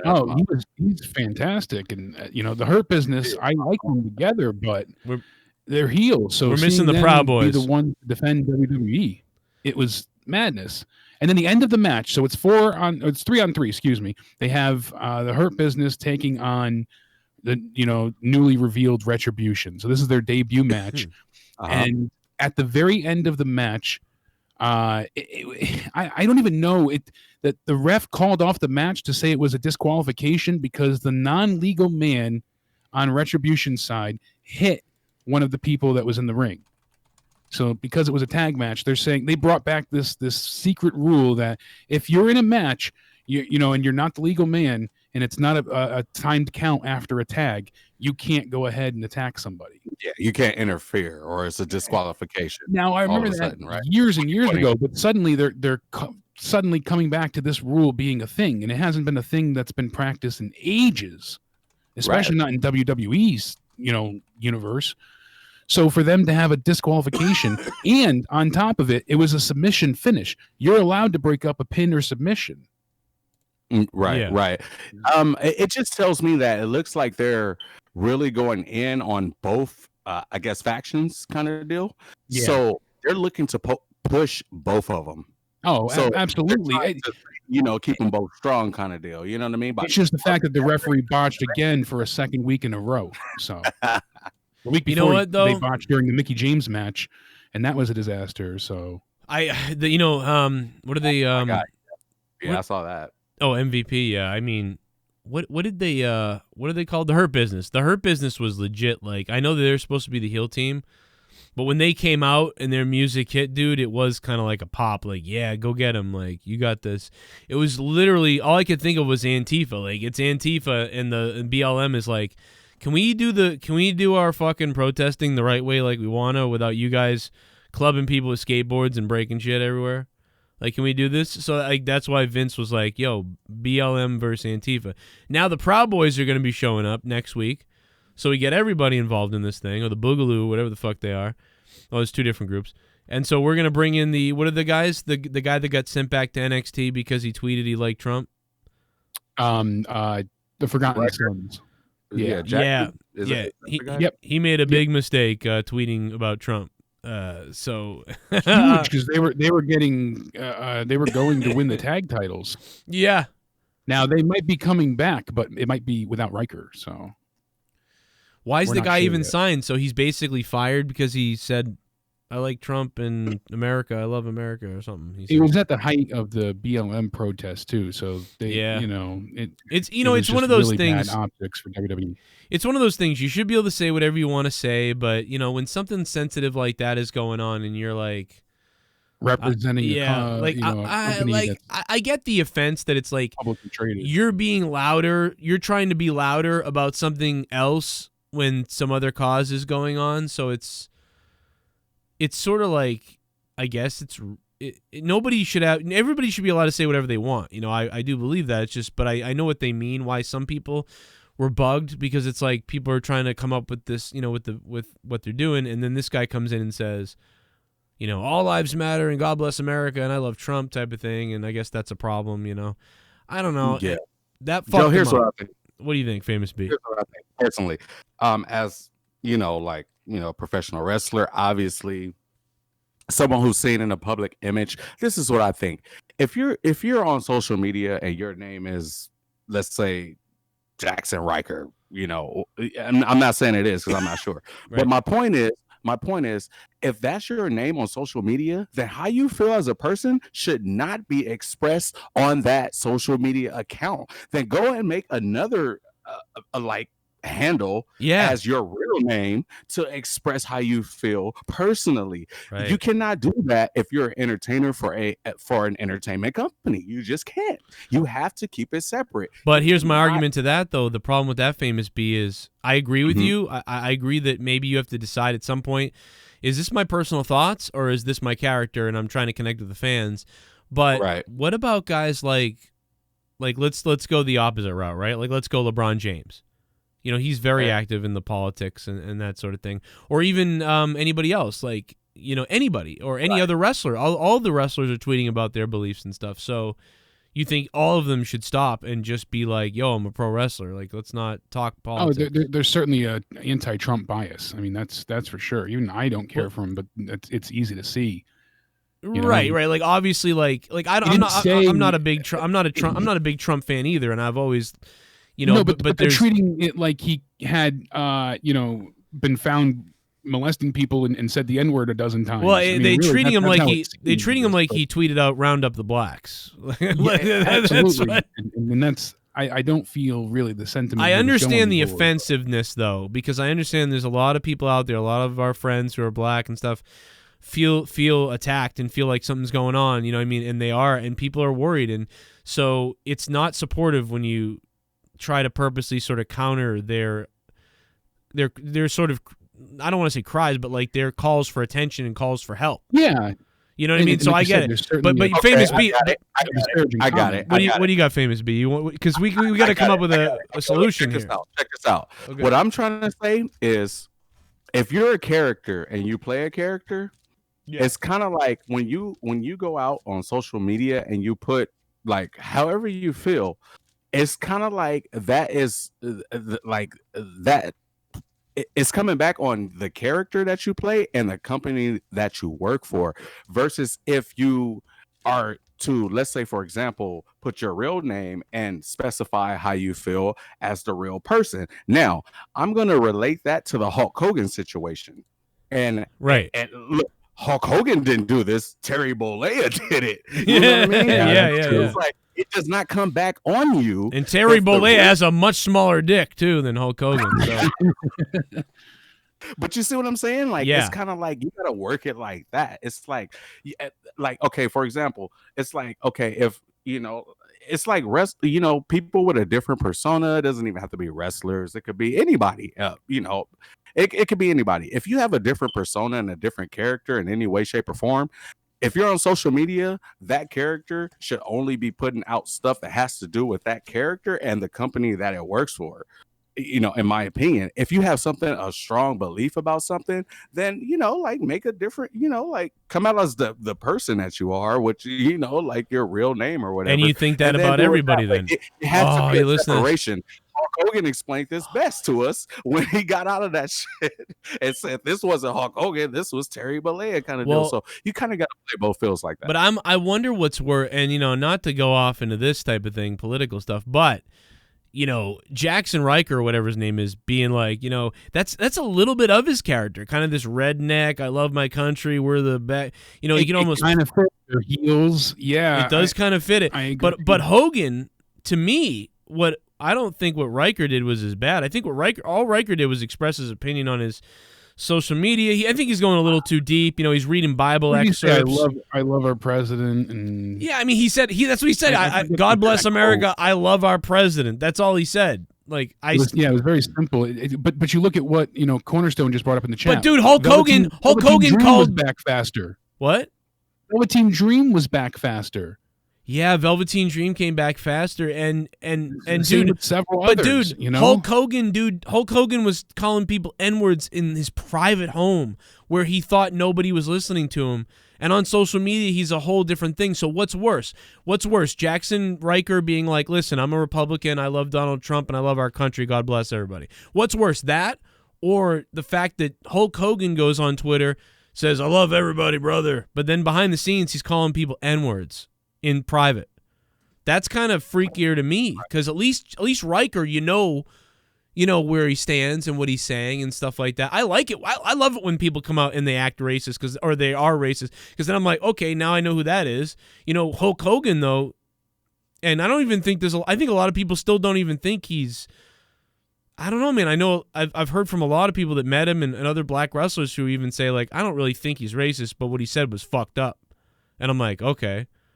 Because I wonder what people feel like. Because I don't know, man. Like, it would bust me up a little bit if there was like a real.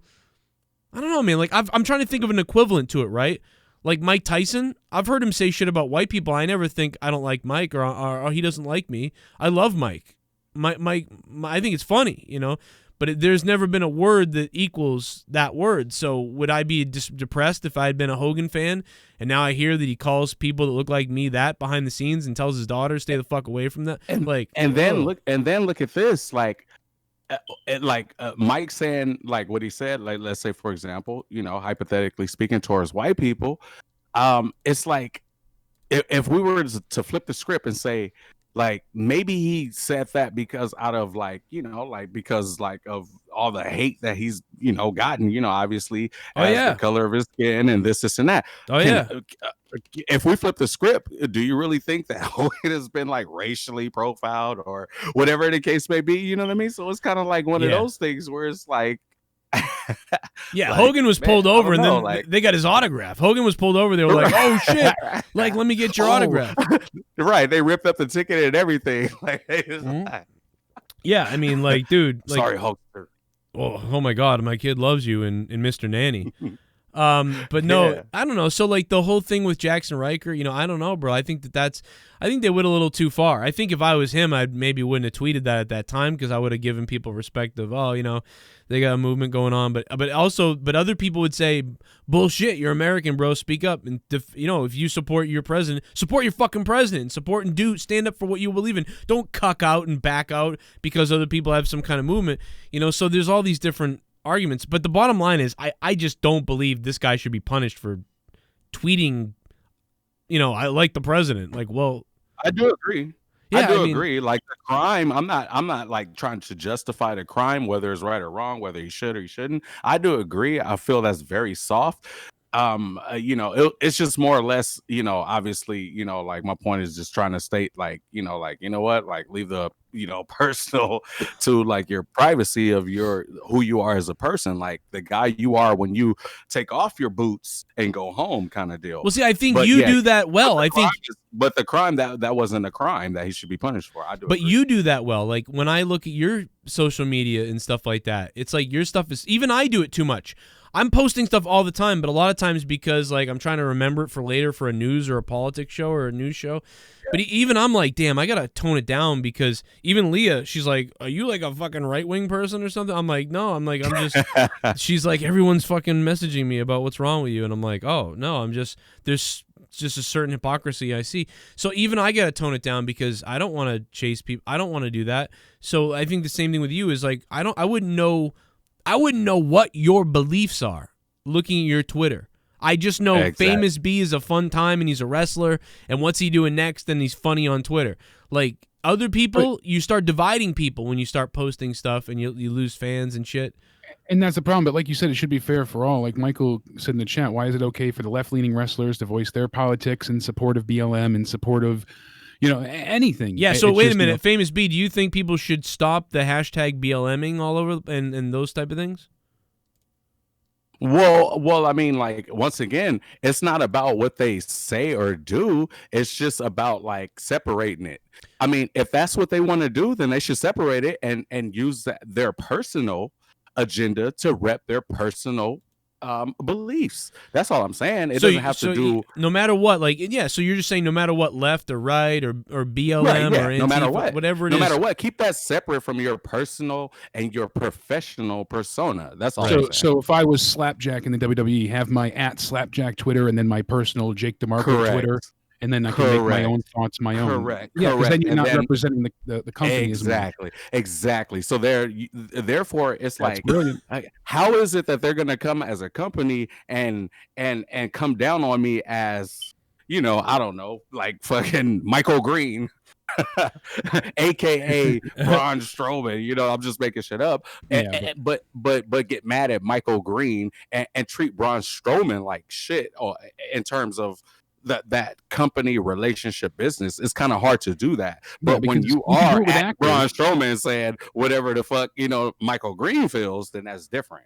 Absolutely. Just hypothetically speaking. People do it for Hollywood all the time. What's the difference? Why can't wrestlers do the same? Well, and a good point is Famous B practices what he preaches. So when he says this, like, I know you mean that because you wouldn't, again, Famous B's Twitter is clean of anything on any side of anything.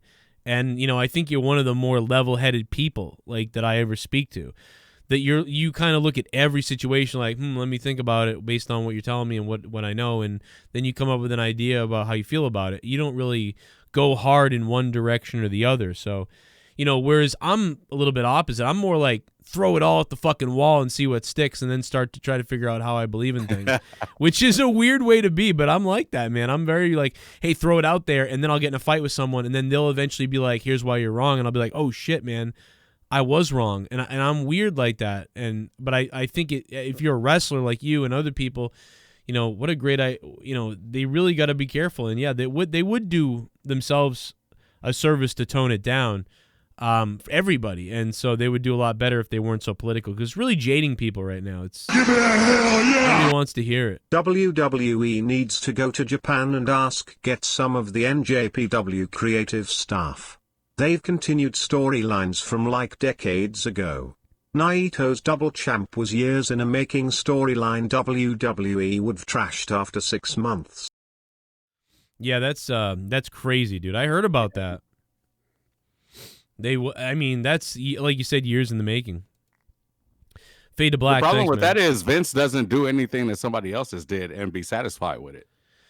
Yeah, they've got their own. They'll never go get those They won't even get creative people here. They're not going to New Japan to do it. And even if they did hire the guy would be used like 1% of the time, or almost never, and then Vince would change it into his own thing anyway. So yeah, it wouldn't have that payoff ever. and back on the old note really quick, Awandi said, tell Joe some of the UFC fighters are crying to Dana White about Colby Covington's comments. It seems like everybody's overly sensitive nowadays. Yeah, I mean, I don't know. That's a mess too. See, if I was him, I wouldn't have said anything. But he's got. I wouldn't have either. He's got balls though. But what? But they're calling him a racist though. Like I don't think he's a racist. Yeah. I think he's just a like. I don't know. He's doing the same thing everybody else does. They turn the UFC mic into a soapbox. You know, I don't think I've heard a couple people like do the whole like, you know, support, you know, support BLM thing, but I haven't heard anybody cut a right-wing promo like he did the other day. So, yeah, you know, I don't know. I don't think what he said. I listened to what he said. I don't think what he said was racist. It just sounds to me like it's something that you didn't like. Like a lot of people didn't like what he said. Like, right. you know, I could see that too. I could see that. I agree. If I was his manager, I'm not saying I'd I'm say, very familiar with the situation, but I can see how it's like, okay, this guy just did this to this guy, and the color of his skin is this, and the color of his skin is this. You know, Yeah. I can't see that. Yeah, and I think like I don't know, maybe there's a video out there, but the most I've heard is, you know, some guys be like, yo, we got to keep up the fight. There's a lot of good people doing a lot of raising awareness and Black Lives Matter and everything. So, you know, I'm fighting for you guys and that sort of thing. I've heard that. But what he did was cut the opposite, which was like, you know, fuck the crybabies like LeBron James and BLM is a bunch of terrorists and fucking Donald Trump. Oh, wow. He goes, yeah. Oh, wow. I didn't know all that. Yeah, he That's goes, fucking crazy. He goes, That's he goes, wild. He said all that? Yeah, Oh, he said BLM's, but, you know, now listen. There's a division of them, you know, that obviously they're doing things not the right way, right? So there's a group, there's some of them, and some groups could be considered terroristic. But how people are reading his comments they're not reading it like he's calling the official group BLM terrorists, right? He's not saying anybody who believes Black Lives Matter is a terrorist, but it doesnesn't matter. They don't know. We don't really know that. It sounds like he's saying Black Lives Matter are terrorists, everybody. So like, but Awandi makes a great point. I mean, this saved his UFC career. They were going to let him go. He cut this promo, and now people want to tune in to see him get his comeuppance. They want to see him get his ass beat. Yeah, and now Dana White's like defending it though, and defending him. So now they're like, oh, they're defending, you know, they're racist too, you know. But Dana White's going the other way. Instead of firing him, he's like, we're gonna bring him out there for another fight. You know, they got their heel, I guess, right? Or I guess he's heel. Like I almost feel like he's leaning into it more too. Not to say he doesn't believe stuff, but it seems like he's trying to make it larger than life. Yeah, I don't know. Well, shit, if it worked for him, why not? Like, if you're him, you're gonna keep going. Like, oh, this saved my career, and I just, you know, like won his bout, and like, you know what I mean? Like, it's too many ands that's in a positive direction for him to keep doing it. You might get killed in the parking lot soon, but you know, go ahead. Yeah, I mean, yeah, that's the risk he run, but that's his life. Fuck it. But I mean, if that gets him like like his division's belt, then it's like, if it's worth the risk for him, then hey, go for it, buddy. But I mean, you know, I don't agree with none of that shit. I mean, I don't know if not, but I think he probably could have just said, I don't know, man. What would have been? I wonder what he could have said that would have been more acceptable. Like, yo, you know, forget all the crybaby athletes out there like LeBron James and shit. Fuck that shit. I'm fighting, baby, and I love Trump. You know, that type of thing. You know, he still would have gotten shit on for that, but it would have been a little more toned down. You know, I don't know. Dave Rose probably loves this guy, though. I know that. It's probably in the chat. Oh, right you now. know Dave Rose loves him. You know Dave Rose loves him. Mm-hmm. But, you know, hey, you know, I don't know, like, but that's why I don't think the other guy should be in trouble for, like, you know, God, you know, I love him, our country and our president, because that's like, this guy went a different route. You know, he didn't just go like, you know, all the other guys were like, yeah, BLM will support you. I'm fighting for you. I hope everybody stays safe. Love everybody. You know, that was all the promos I heard from most people supporting the BLM thing. Nobody said like, you know, fuck this shit. Fuck Trump and fuck the right-wing motherfuckers. I'll fuck you up and I'll see you next time. There was none of that. Yeah, he sort of went like, you know, fuck BLM and fuck LeBron James, the crybaby. You know what's crazy about that? What would he have said if his opponent was another white guy? What would have been his stick? Would he still have said? He might have still said it though, right? He might have just been like, "Hey, I got a mic." What reason would he have had to say that if he was not fighting Tyrone Woodley, who's a black guy? Yeah, I think if it was another white guy, what would have been his MO? Or you know what I mean? He would have said that cuck motherfucker was a fake.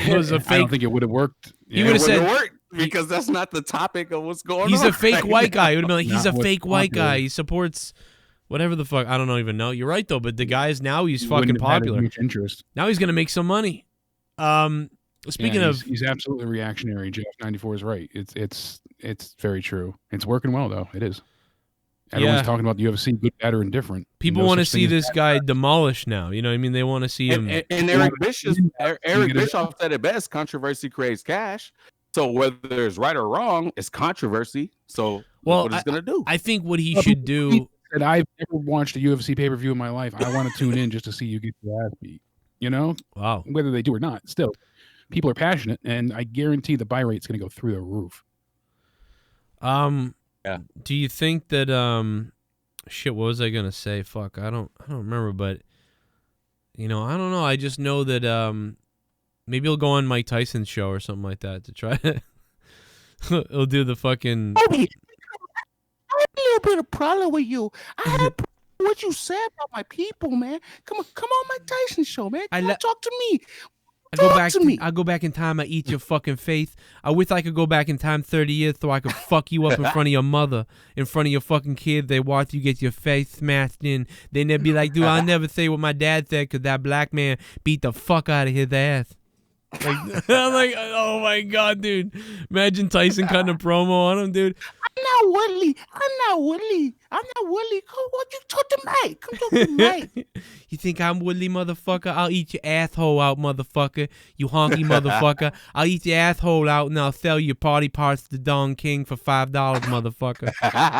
Fucking dude, I would suck a dick to go back in time and just like give Tyson some alcohol and then get him on videotape and then just be like, yo, Tyson, like, fucking, did you hear what Jay Leno said about you? And like, he's like, what do you mean? Like, dude, Jay Leno said this shit. Like, we got the audio tape. We're gonna get it. We'll get that fuck. What did the fuck he say? And then tell him, and then like get him a couple more shots, and then get him on video, and then just have him cutting promos on everybody. Like, man, fucking big nose ass motherfucking. What are you, a Jew motherfucker? I'll break his fucking face. Like, and they just like, and then you just release all these audio tapes. If I could go back in time, Famous B, I would do that. I would spend a week getting Mike Tyson liquored up, recording these things, and then in the year 2020, leaked audio of Mike Tyson cutting a promo on Jay Leno. Mike Tyson, the lost tapes. The lost tapes, dude. And then you like tell all this story about how you got the tapes. Like, yeah, like every weekend he would show up at this bar and we would fucking record him. Like, it was crazy. And I found all the tapes and I got them. You're like fucking telling the stories like Charlie Murphy. And then playing the tape at the same time. Dude. I remember back in the day when everybody said Buster Douglas knocked me out, but that's not true. Oh my God. I'm going to pee my pants. I'll be right back. Take over, The knock Jiggy. I took right before the fight, it really knocked me out. That's what it was. I eat the asshole out, motherfucker. In other quick news for this week, Serena Deeb announced that she'll be self-quarantining for 10 days. She came in contact with someone who later tested positive.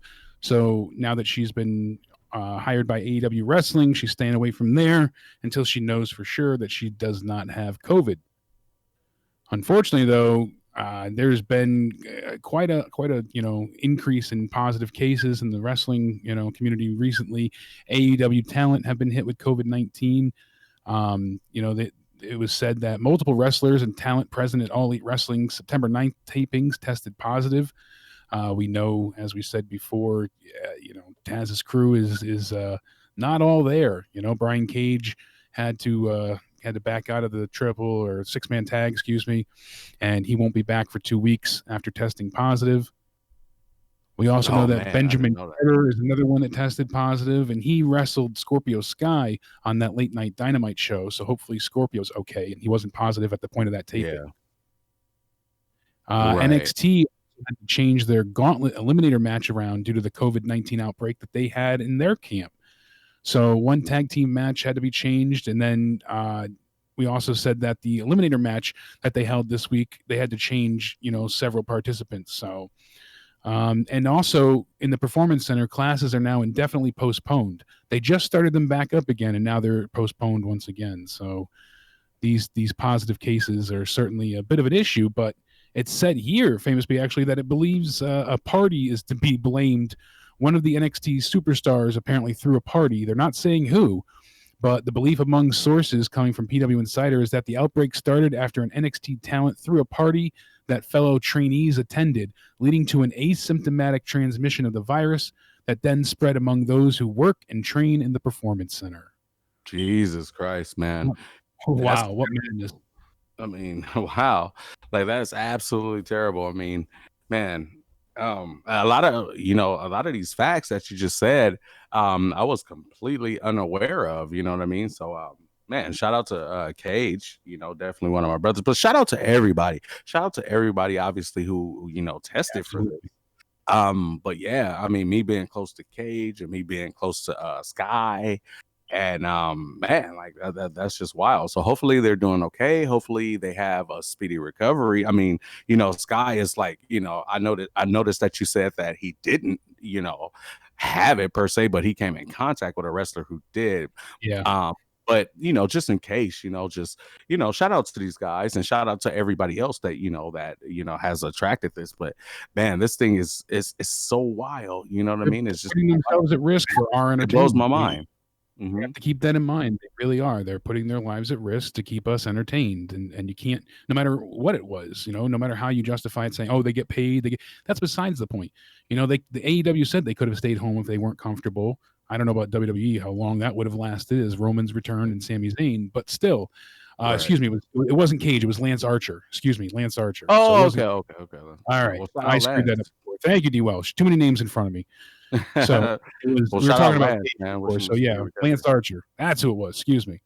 But yeah, I mean, they put their lives on the line to keep us entertained, and that's on top of the pains, bumps, and bruises you get with wrestling already. So crazy stuff. But another big story of the week that I'm interested to see how it plays out is The Rock saying that he would be honored not only to share the ring with Roman at WrestleMania, but to raise his hand as well. So that's huge.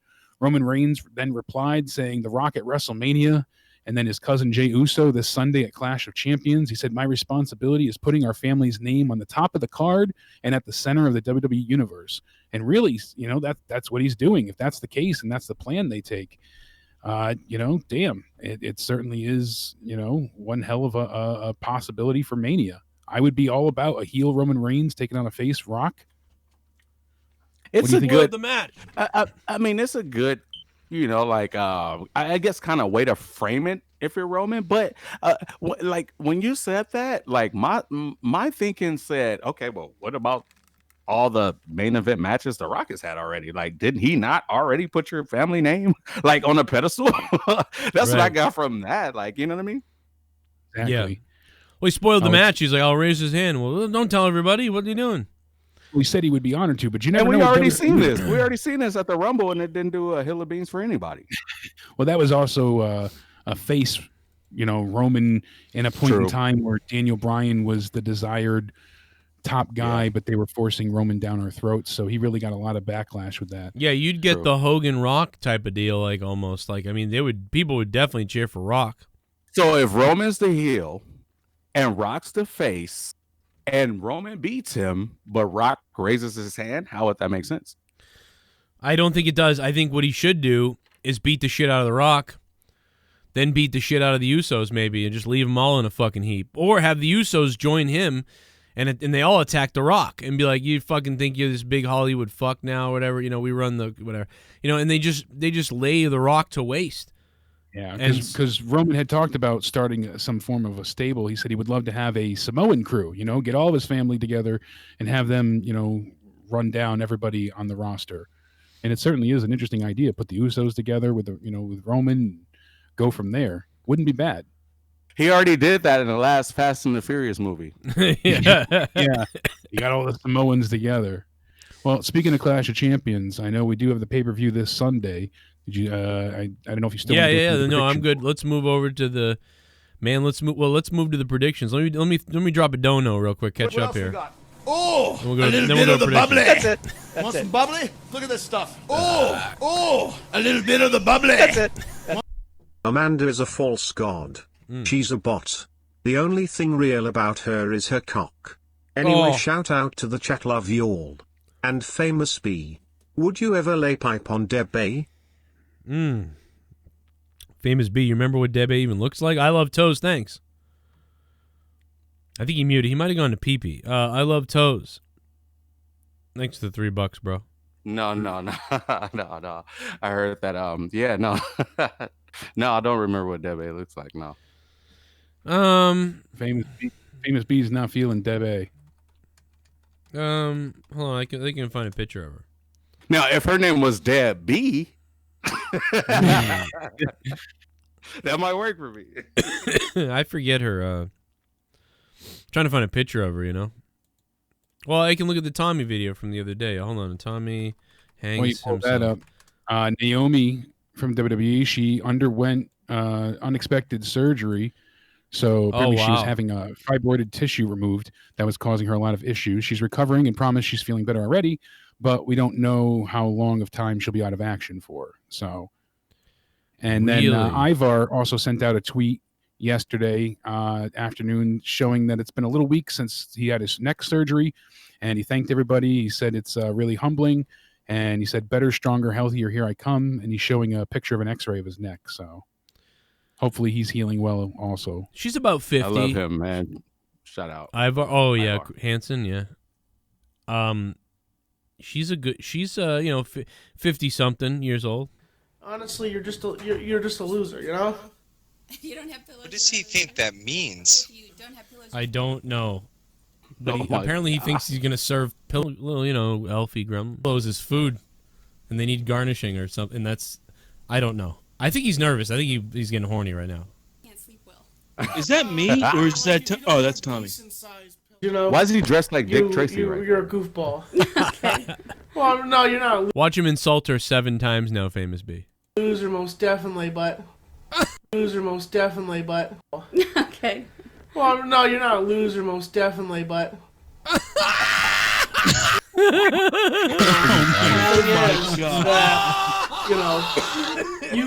You yourself are very interesting and nuts.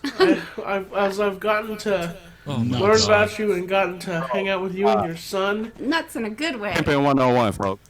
In a good way. Like a can. He goes like a can of spoiled tuna. Can of spoiled tuna. In a good way. Like He's thinking about what to say here, and that's what he comes up with. You're like Oh my God! It sounds like he's trying to draw a reaction out of her. Go ahead. No, but I think he likes her, and he's going so nervous he's insulting her. Because this is like when she responded like casually to like, I think you're a loser, right? And she's like, okay, like kind of like whatever, right? He's like, no, you're not a loser. Like, you see how you try to flip it real quick? Like, her reaction was not good enough for him, so he tried to say something else and keep it going, and like he just didn't know what to say. He basically called her a loser by calling her not a loser. You know, like, I mean, weird. A can of spoiled tuna.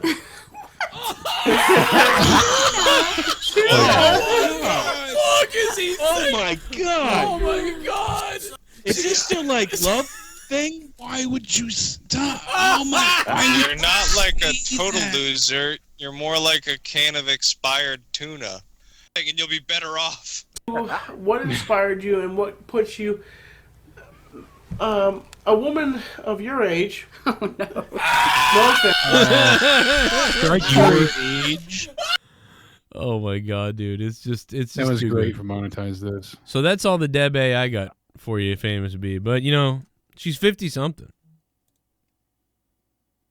Oh my god! You gotta let him hear the Xena yell. Would you lay pipe? Would you lay pipe? That's all anybody said. Oh man, gonna have to pass. Gonna have to pass. All right. I mean, you know, if I was at a bar with her and like Leah died in a car fire. Oh no. And I was at and I was at a bar with her, you know, I'd go, I might go home. Last call. Yep. Last call for alcohol. I would take it on, man. Do you know how much like just hate and just rage I would get if I said, hell yeah, I'll do that? Do you know how much hate I would get from Tommy, NC, 2010 right now. That would be the case. You'd get some phone calls. I don't want my DMs. I don't want my social media. I don't want none of that shit blown up. Being blown up right now because Tommy, you know how he feels about that girl. Well, he'd probably send you mention her name. He freaks out. You mention her name. He freaks out. He'd send you a zoomed-in picture of Trisha Paytas. Most likely. Thank you for that donation, man. I appreciate it. Here comes one more. Oh, it's Arushin Chu. Aru. Oh God. Arushin Chu. It's like a sneeze. Next Slapjack will be named Slapnuts. Anyways, hello Famous D. Seriously, if either company hires him, that'll be his new name.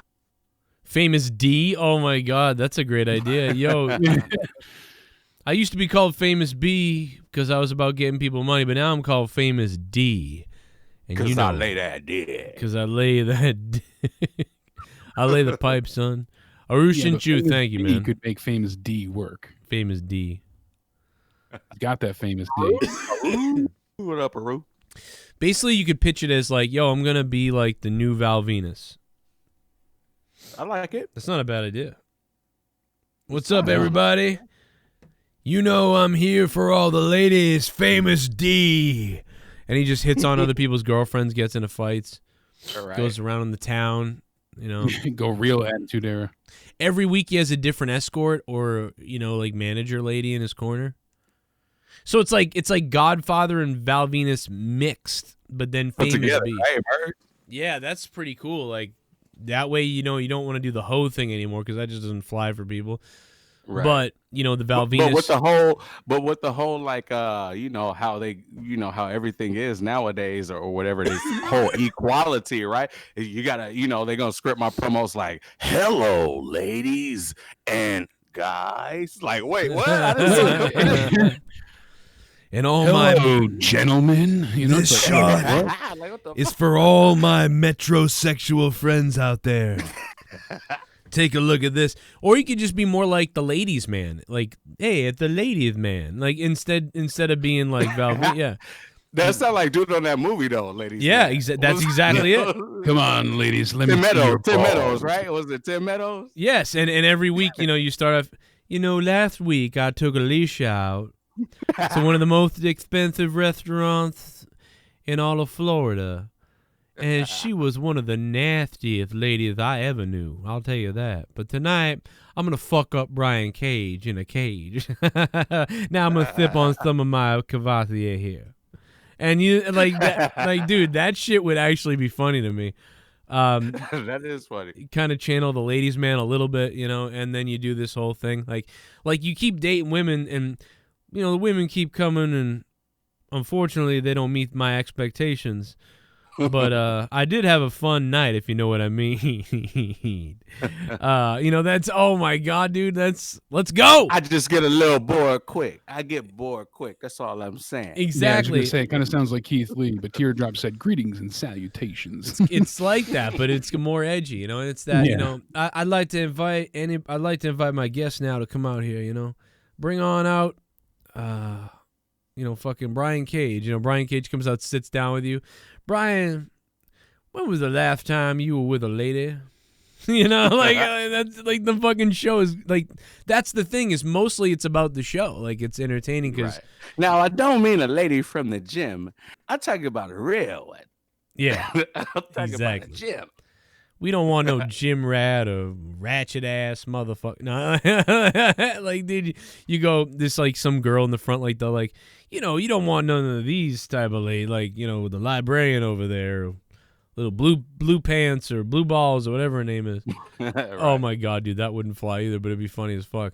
All right, let's hit up the predictions, man. I'm sorry, it's getting late, obviously. Predictions. Yeah, we got Asuka versus Zelina Vega. This is for the Raw Women's Championship, but this is on the kickoff show, so it's just going to be a quick match, and Asuka will retain. They're not going to have her lose a title on the kickoff show. So they built up Zelina Vega to be in a match that's going to go now in the pre-show. So to me, that tells me somebody pulled the plug on Zelina. And you hear, oh, they're so high on Zelina Vega, they're going to push her. They're going to push her, and then it's on the pre-show. So Yeah, they I don't know what to make of that decision, but it was like one of those last minute push things. So it could have been just to give her some kind of validity because they're having a match. So it might not just be. Everyone always thinks, oh, push this, push that. Everybody thinks it's a push there or there. Somebody gets 2 wins. It's there comes the push. Like people don't know anymore. I mean, it could just be one of those mini like mini little pushes. Okay, you're gonna have a match, so you're gonna win a couple matches. Okay, now the match makes more sense. Well, it's on the pre-show. Yeah, look, it looks like they took. First of all, obviously, Asuka's gonna retain, obviously, right? But it looks like they put Zelina in that role because they took Nia and Shayna and made them the tag champs. So that was their 2 most valid heels. Once Asuka won that title for Raw, because obviously she ain't gonna fight Sasha or Bayley anymore because they went on to their own thing, and now you got Nia and Shayna as tag champs. So who's a legitimate competitor? Yeah. Nobody. Wow. So therefore, they stuck Zelina in there, and it's just a throwaway. Great point. Yeah, that's a real good point. Yeah, that's. Because think about it. Who do they have left? Lana and Natalia and they could have had Mickie James just straight up. Yeah, that would have been cool if they didn't fuck it up already. Yeah, but they blew their load with that one. So. I think that's the thing is people found interesting was that Zelina went over on Mickie, but again, Mickie James is there to be Matt Hardy basically. She's there to just let me help out and put people over, but so she doesn't have that role of that. But she could have been that. She could have been like, I'm back, and they're giving me a title shot. I beat Zelina Vega the other night. Like, let's go and just have this face on face. But whatever. Anyway, same difference. It's on the pre-show too, so it just doesn't even matter. So exactly. First match we have is Bobby Lashley, the United States champion, defending against yet again Apollo Crews. I'm almost hoping that Apollo Crews wins here, just so Bobby Lashley can focus on his whole stable and their feud with Retribution instead of him being the champion and taking him away from the Hurt Business. That means the belt, it would go like what, Apollo to MVP to MVP didn't really have the belt. Oh, that's right. He just held it. It was Apollo to Bobby Lashley, so now Apollo would get it back to Apollo. I'll tell you what, I want Lashley to just hang on to it some more, but I know what you mean. What's the point when he's involved in this stable fight, Yeah, I just don't want to see the belt not defended. I think it probably won't matter either way. It won't get defended to me, so I don't even know. I just say maybe you're right. I just feel like Apollo Crews, is he really going to do anything with it? Yeah, I know he's not, tearing the house down either. Because I like Bobby Lashley as champion. I just want to see the belt not forgotten about. And that's the problem they have. They get into these storylines and it's like, Jesus, why have him be the champion if you're never going to use Watch the belt? Apollo Crews beat him and then he'll join the Hurt Business and then they'll just still be in the I was thinking the same thing, but I was thinking that he wouldn't beat him, but then eventually join later down the road. Yeah. Well, we should get Famous B in the Hurt Business. Hey, Famous B in the Hurt Business. Let's go. I gotta hit up MVP, man. See what's up. Yeah, hit man. up MVP. Wow, I gotta hit him up. Just start cutting promos on Twitter and then tag Adam Pearce and be like, "Yo, what the fuck? I'm ready to unleash on him." Pearce, another guy. Yeah. I gotta hit him up too. He's a good guy. Adam Pearce pretty much launched my career like in a weird way. Like he booked me in a series of matches like in my first year of working for NWA with Austin Aries. That pretty much like gave me like the confidence and boost that I needed to just continue on to be the famous B I am today. So shout out Adam Pearce. Yeah, dude. I mean that's. I like him. I like Adam, and former NWA champion. Big deal. Yeah. But yeah, just hit him. But yeah, up, I got Bobby on this one too. I got Bobby. Yeah. It makes sense to go with Bobby, but I just don't want to see the title forgotten about. Yeah, I get it. I'm willing to accept it being on the side for a minute here for this little stable fight. But you're right. If it continues after that, keep getting forgotten about, that's gonna piss me off. But I'm okay with it right now. I'll go Bobby. All right, next for the ninth time. Just gave it to Bobby. Yeah, so let him hold it for a little longer. Bobby needs I don't it. Disagree, but he needs to look like a badass who can't, he needs to win a little bit here. Yeah, that's not. You're not wrong. I mean, both guys desperately need this victory. So, I would think Bobby needs it more, but Bobby just needs to remain legitimate for a little while. You know, Apollo can be built up at any time again, maybe, or maybe it's too late. But it's not too. You know, Bobby's a name still, and he's in the thing, and yeah, and in the Hurt business, they lose a belt. You know, I don't know. It doesn't really matter too much, but whatever. It's got to be. Let Bobby keep that thing for another couple months, and then figure it out.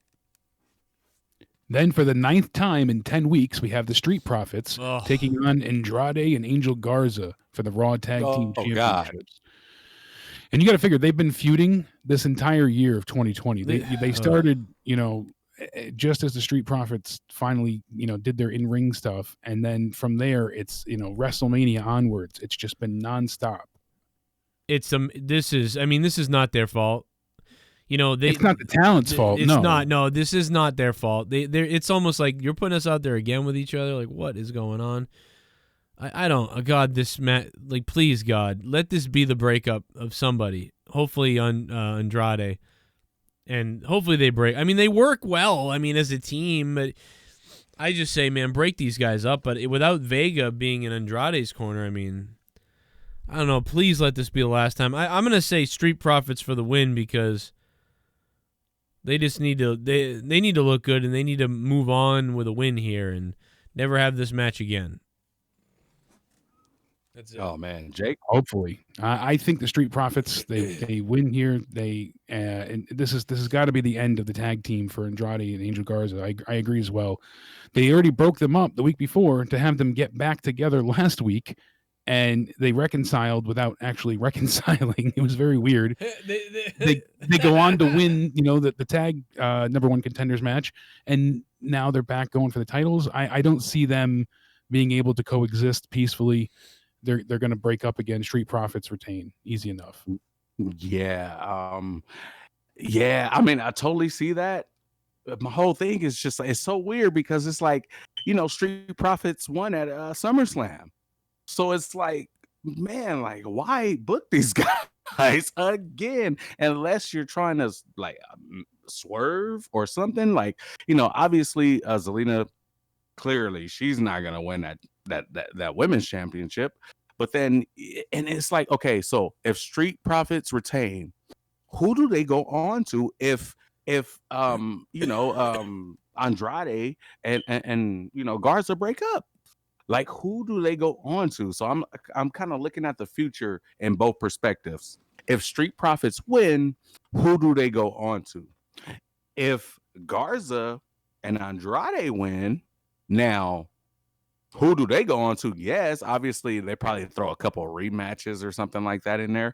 But who do they legitimately go on to too? So it's kind of like a lose-lose situation. But they would have the titles, but they could still be at odds, and Zelina could kind of be there and kind of like come back to them since she's not the women's champion, and kind of be like, you know, like trying to keep everything together because she got some sort of gold in her stable. So I'm a little bit torn as far as predictions. I'm still gonna go with Street Profits. Right. Yeah. Okay. I could see them winning the belts too, but maybe they will go to break up again, and then she'll show up like, I'll fix this, like, and then we'll have to deal with it even more. But yeah. Okay. Jake, what do you think? Did you already? No, you didn't give yours yet. Yeah, Street Profits. Everybody's going Street Profits. Seems to the way to be. Then we have Jeff Hardy defending his Intercontinental Championship, even though it's not rightfully his, against AJ Styles and Sami Zayn in a triple threat. AJ Styles was recently the champion. He lost to Jeff Hardy. Sami Zayn claims he's still the champion since he never lost, and they stripped him of the title, even though, you know, he shouldn't have been stripped. So that's the story they're going with. I think Sami Zayn wins here. I think that they're going to have him kind of unify his belt with Jeff's belt, and then him and Jeff can go on and have a feud further past this. Is it a regular match? I forget. Triple threat, just straight up triple threat. So no DQ, but yeah, triple threats is usually no DQ. So yeah, I really usually when they do a story like this. Just usually, when you do a story like this, usually the face wins. Because the heel's been walking around saying he's the champion, he's the real champion, all these things. Normally, he then loses. In fact, they just did this with MVP. Like, it's really the same type of thing. Yeah, because they, you're not really the champion. Yeah. Except with MVP, he just grabbed the belt and said, "I'm the champ," even though he lost. As where Sami Zayn was never defeated, so that kind of gives a little more edge to his. Yeah, more like the Shawn Michaels Razor match. Again, Razor wins. Like Shawn's like, "I'm the real Intercontinental Champion." Razor's like, "I'm the champion." Technically, Razor's the champion. Every single time I've ever in my life seen this type of thing go down. Oh, it's a ladder match. I don't have that listed here. So and it is even is a ladder match. So it is. It's Shawn Michaels and Razor.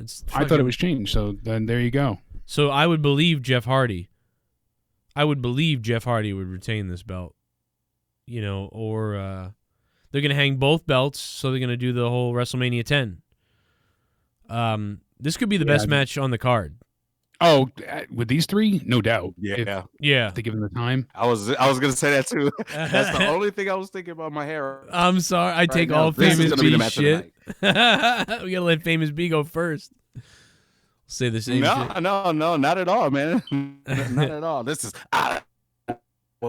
is your show, brother. Hey, but yep, this is gonna be the match of the night. Well, you're the wrestler right now, so Famous B knows. I wrestled 20 matches. I had 20 matches, bro. But yeah, every time it always feels like, of course, like the face wins. I mean, AJ could win, but I think he's just there to add to the deal, and I think Jeff will come out on top, and so yeah, I'm going Jeff. I'm going Jeff too. There we go. Next up, we have the SmackDown Tag Team Champions Cesaro and Shinsuke Nakamura going up against Lucha House Party. So who do you think is going to win, Famous B? We'll let you start. All right. Wow, they do not give a shit about Lucha House Party. Yeah, no. I'm going Cesaro and Shinsuke off the strength of they do not give a shit about Lucha House Party. Did I mention they do not give a shit about Lucha House Those poor guys, dude, they're like pouring their shit into it. Like they really are. And oh my god, and I love Kalisto. We've had matches together. Like I wrestled Kalisto before. Yeah. Yeah, man. Like, man, such good talent. But at the same time, it's obvious they're not gonna have them take the belts. Have they won any titles in WWE? Anybody from Lucha House Party? I don't think so. Well, Kalisto with the cruiserweight. Yeah, that's about it. All I can think of is. I mean, I don't know, man. There's a part of them too that, like, sometimes it's lame. You're like, oh god, but other times, like, if I'm live, I get excited for them. I'd be like, fucking Lucha House Party, baby. Like, I'd get a little hyped up for them. But they've been really given nothing. They've given nothing but a little stereotypical. And last week they were basically doing another breakup angle between these three. They were having them again. A lot of dissension between the three of them. Can they work together? Can they get along to get the titles? I know that's a story they're trying to say, but I think it would be better to present them as a unified front going for the tag titles. Now look though. Hold on a minute. That's interesting. Why is it interesting? Because if you look on the Raw side, it's the same fucking angle. Oh, it's the same thing one yet of again. these teams that are on the verge of breakup maybe has to band solidarity and get a win and take the titles, wouldn't you think? Like they can have two like inconsistent teams lose on the same fucking card. So the question is, which one of them? Well, like, which one? That's the question. But I mean, because I can't see on either side, either Street Profits losing or a Cesaro and Shinsuke losing. Yeah. Now, Street Profits is the more formidable team. So if they retain, it makes sense. Cesaro and Nakamura, they're not really a legit tag team. So they could be the ones that, take the L. They have been tagging for a while, or for a little while here. But I could see them kind of making fun of Cesaro and them, and be like, "Oh my god, it's like Lucha House Party won." Because would they treat it like an upset if Shinsuke loses? Yo, Guardian Chaos, what up, dude? Shinsuke, you no speak English. You got a lot of international shit going on here. No one's from America. Actually, the guys. Kidding. But yeah, man. I mean, some of the guys in Lucha House Party are, though. I think, or maybe not. I don't even remember. I'm gonna go with Lucha House Party. Final answer. Let's give them love. Wow, Lucha House Party. Shit, bro. Hey, I'm gonna go with Lucha.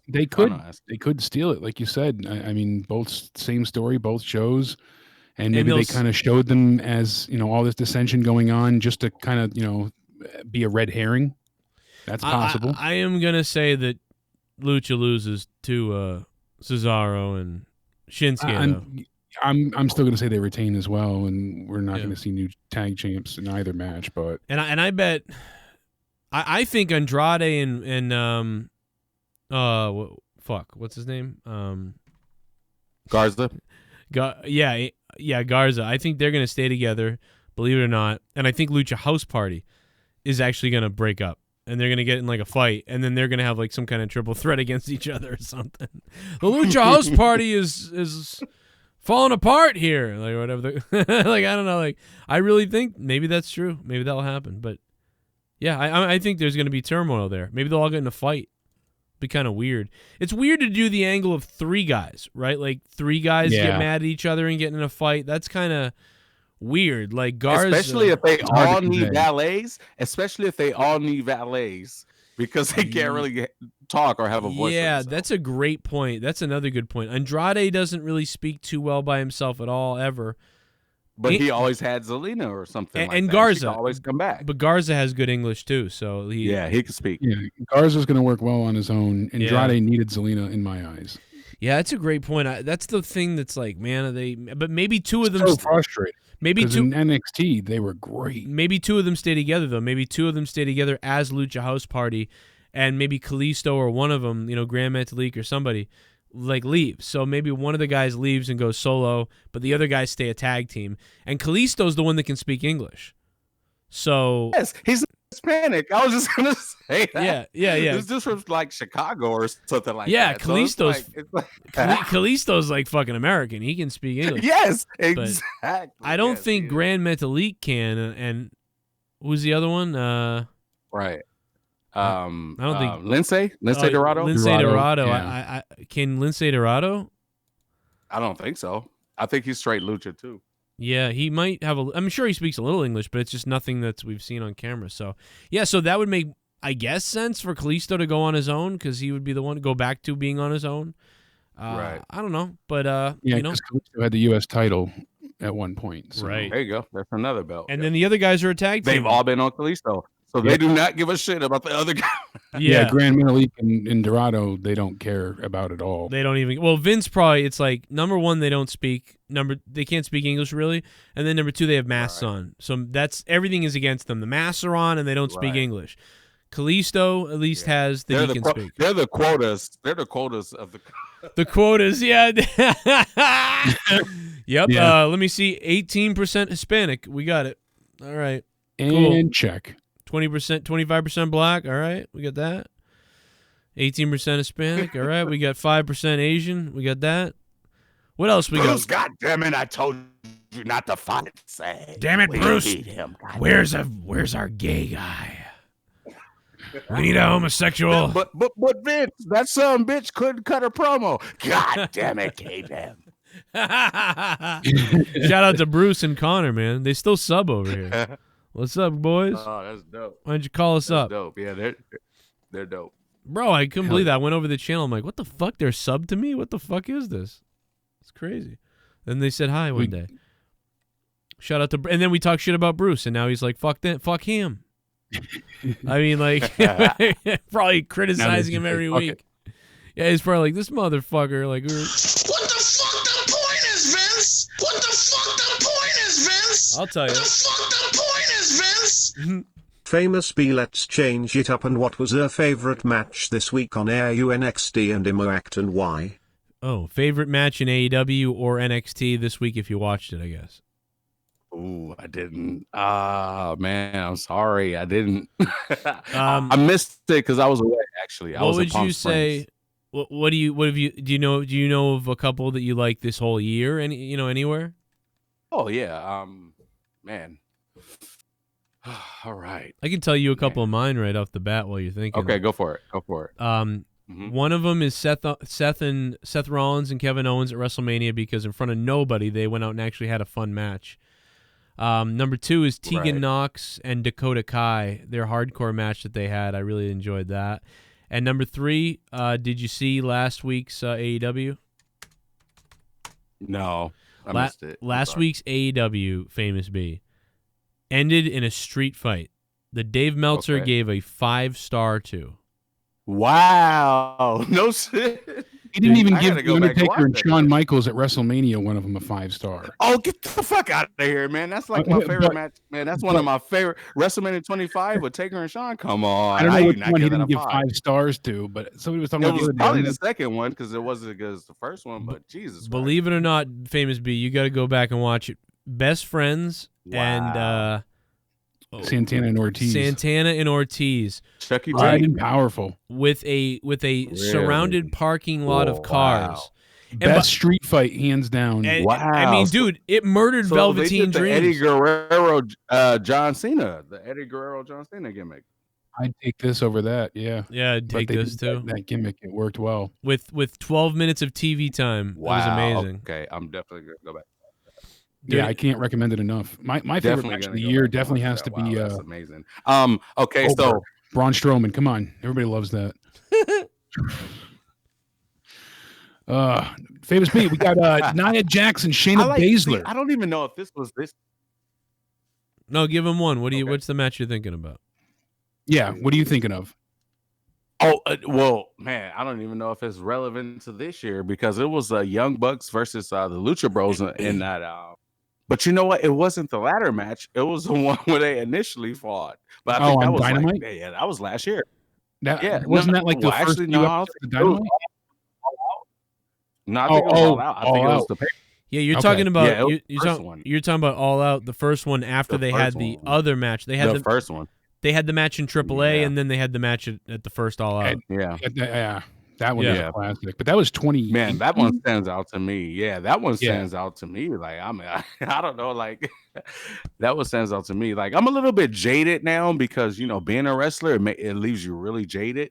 Oh, yeah. Because, like, you know, you just look at everybody in a different way. You know, it's like, you know, like working with these guys, you know what I mean? Like, so the fan in me has, you know, it's been a little stripped. I'm not going to lie, like, slowly, but surely, because you become a performer and they become your peers, so it's kind of hard to, you know what I mean? Like, yeah, you don't really judge. submerse You don't in it. judge everybody the same way. You more just look at it and go, "Good job, man. That was some good like, shit." Yeah, That's how we did it." exactly. Like a pat on the back, like, yeah, bro, that was awesome. Like, that was a good It's match. almost like a mother. and vice versa. Like, it would come to me, like, pat on. It's kind of like a mother, man. It's not. It's like your kid does. Like your kid can do no wrong type of thing when you're performing, and it's not even that you're like worried that if you say something people will get mad at you, because like you're not bashing anybody, you're giving good matches. But I think you're saying like you don't watch everything obsessively like everybody does, but you do see stuff, and when you see stuff, it's kind of like you're like happy for them when it's over, like good job, and there's no real ratings. There's a different sense of pride almost in it. Yeah, because I never came out when I wrestled shows. I didn't really come out.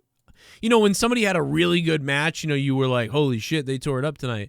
But there was nobody that you were really like, you weren't like ready to grade the matches. You were more like, yo, like we just did something. Let's like, we all just, it'd be like if you were at like an art class and everybody was painting pictures and you were like, what did Ross do? What did Mike do? What the fuck's that, Mike? Holy shit, bro. And then you left. It was like you kind of were all together doing something fun, and that was it. You didn't think exactly, and like, it all goes to the Tiffany's like, painting was general ugly. Perception kind of deal. It's like everything that we did collectively goes to like the same, I guess, kind of response that we're looking for kind of deal. Does that make sense? So it's kind of like, you know, it's kind of like you just throw your hat into that and pitch in and just make sure that your part of it is worthy. You know what I mean? So it's kind of like one of those deals. So it's like, you know, like, yeah, like when you see another good match or you see somebody else killing it, it's like, good job. You know what I mean? Because I know that, like, you know, like for me, like, you know, like you're doing your part, I'm doing mine, like, so collectively, good job, like, you know what I mean? So it's, I kind of look at it like that. As long as everybody's doing their best, that's what you're looking for. Right. But I know you told me privately that Nia Jax and Shayna Baszler was definitely your favorite match of the year when they won the tag titles. Jay, Jake. Oh, what sorry. the fuck? You're not supposed to expose me, bro. Shit, God sorry. damn it, Jake. I can't tell you nothing. I will never DM you ever again. God, you son of a bitch. Loose lips sink ships. I'm sorry. Speaking of those two, just fantastic. Loosey lips, Jake. They're going to take on the Riot Squad Sunday for the women's tag team titles. Are they finally going to lose the belts? I mean, finally, they've had it so short, but I can't wait for that day to come. I don't know if the Riot Squad are the right opponents, but there's not a lot of other women's teams left, so they're certainly not going to give it to Lana and Natalya. They've been destroying Lana for the past few weeks, dropping her through announce table after announce table. So as much as I would like to see Nia Jax and Shayna Baszler drop the belts to the Riot Squad and start feuding with each other and move away from the tag division, I don't think that's going to happen yet. I think they're going to retain here. Joe. Yeah. Well, wait, Shayna Baszler and Nia Jax versus who do they face? The again? Riot Squad. The Riot Squad. Yeah. So yeah, Shayna Baszler and Nia Jax are not going to lose to the Riot Squad. I wouldn't think already, unless they were pulling the plug already. I can't believe they do that yet. So yeah, and they're going to lose to anybody unless they split match them that up. we're talking about. I just want to kill myself. This is the third tag team match we're talking about. Yep. Oh my God. Like, just the fact that it's the third tag team match that we're talking about is just like, oh, come on. What is this card? Well, because they have to utilize all their titles. So it's Clash of Champions. Oh, So they there have you go. Okay, there you go. Yeah, every belt defended, but still. Thank you for ugh, bringing me back overkill. down to earth. All right. Yeah, this match is not going to be significant. Nia Shayna all the way. yeah. I Seems- mean, this is easy. Straightforward, yeah. Then we have Bayley taking on Nikki Cross. Bayley is defending her SmackDown Women's Championship. Who do you think is going to win and why?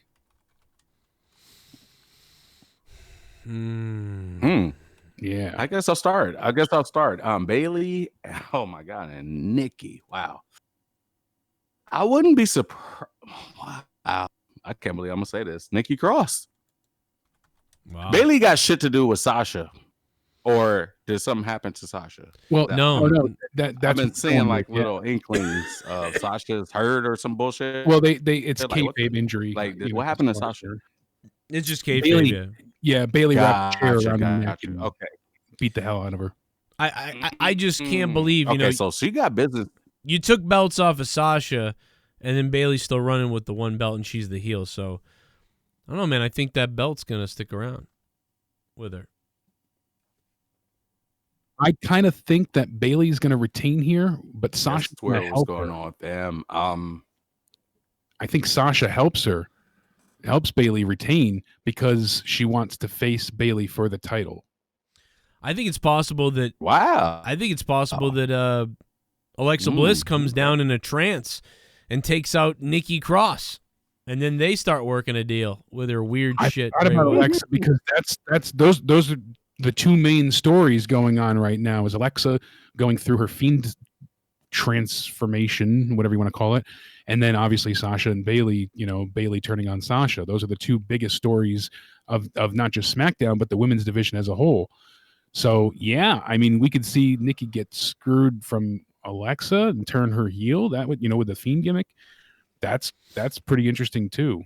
I think I'm going to stay with Bayley getting help from Sasha. Just what if she helps her? She what could. What if she helps her? What if could help Nikki Alexa too. helps Nikki? Yeah, Mm-hmm. that's a possibility as well. Damn. Yeah, I think Bayley's going to keep that title, so I'm going to go with Bayley. That's not a bad Bayley. pick.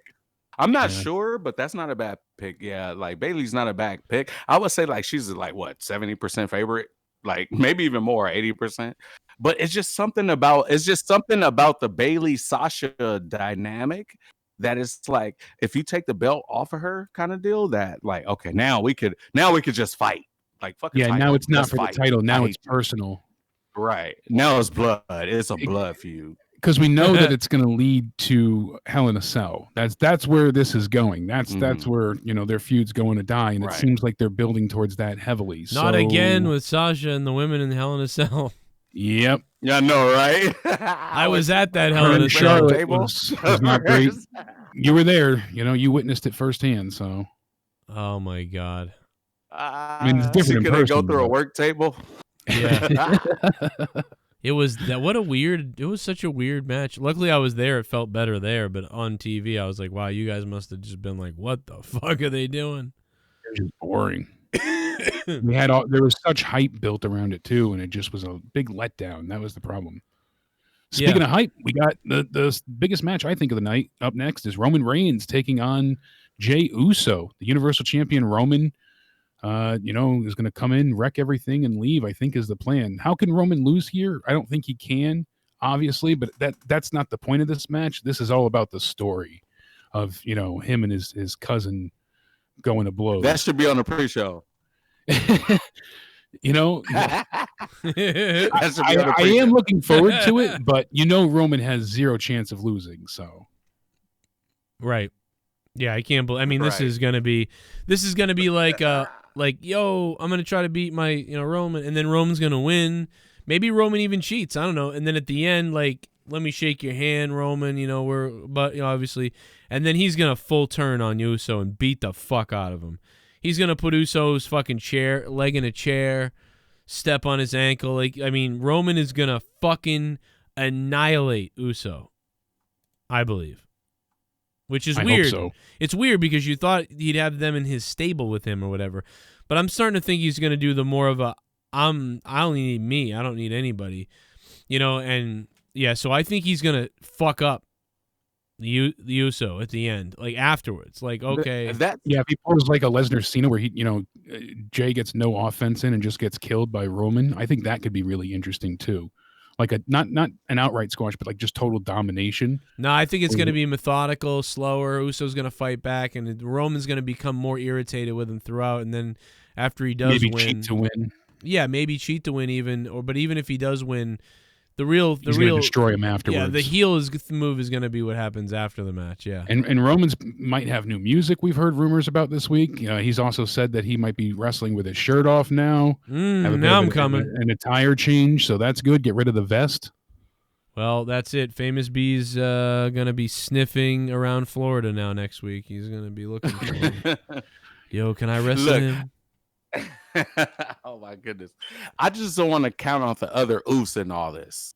Where does he come in? How is this involvement? And why is he going to show up? Oh, he's going to show up for after Roman destroys this one. The other one's going to come back and be like, what the fuck, dude? And then I'm going to fuck you up for my brother and all that type of deal. I got my brother. I'm going to do this for my brother and what you did. Oh, so you think he'll be his next opponent? Yep. Not that he's going to play a factor in this match. Yeah. He's going to be like, what the fuck? What's going on? Okay, and now it's even more personal, so he'll want to get vengeance for his brother. And it will lead to it might lead to The Rock.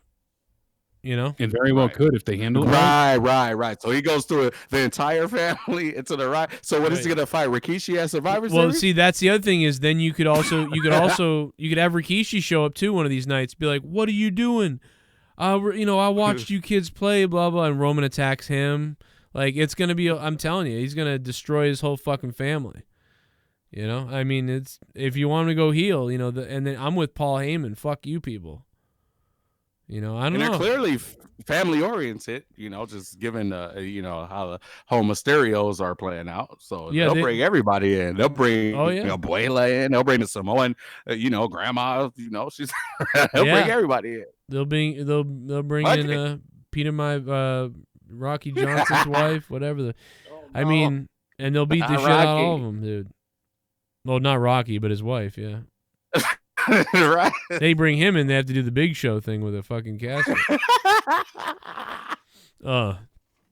Poor guy. I met him once too. He was really awesome when I met him. Super nice guy. I told him, I said I'd seen. I didn't lie to him. I told him, I said I've watched 2 of your matches ever, but I watched them a lot on Rewind, like when I was a kid. And then I told him, then I fucked up, and I don't think I fucked up, but I kind of made it. It was a joke, but I'm not joking. As a kid, I told him, I was like, "Yo, I thought you were a junkyard dog." Oh no, yeah, that's like I thought he because when I was about 5 years old, we had a tape of Rocky Johnson, and it was bad. Like the tape was all fucked up, like mangled, like bouncing around. And I'd watch the same match over and over with him and fucking. I think it was Greg Valentine. And I watched the fucking match over and over and over, dude. And then I seen the Junkyard Dog on WWF, and I was like, I thought he'd changed his name. It's like fucking probably super racist, like sounding like, yo, I thought you were Junkyard Dog when I was a kid. Like, what the fuck? Why? I don't know. It was fucked up. I was a kid. I didn't fucking know. Whoopsie. Nah, a 5-year-old, bro. If you saw Greg the Hammer Valentine and Ric Flair, I thought they were the same guy too for a while when I was a kid. Yeah, legit. Yeah, they did look alike. A lot alike. I mean, I thought Ronnie Garvin and Ric Flair looked alike. Yeah, there was somebody in the Beverly Brothers too. Somebody in the Beverly Brothers I thought was somebody too, and I'm like, oh, I did that with a lot of guys. I thought Texas Tornado was Ultimate Warrior until they got in the ring together one time. Yeah. Oh man, for real. Yeah, you're right. Yeah, Texas Tornado looked like Warrior without the paint. Yeah. Oh my God, bro. It's crazy. And it's easy to mix them up though. Yeah, they're shit bomb. Especially when you're younger. It was Please change my battery. The beeping sound is getting annoying. Oh no. Smoke detector. Hey, you know what? I stole a show though. I stole the show. Yeah, dude, the smoke detector is over, bro. I'm getting sent like memes on fucking Twitter. Oh God, like yeah. The B is for beep detector, I guess, right? Beep. Famous beep.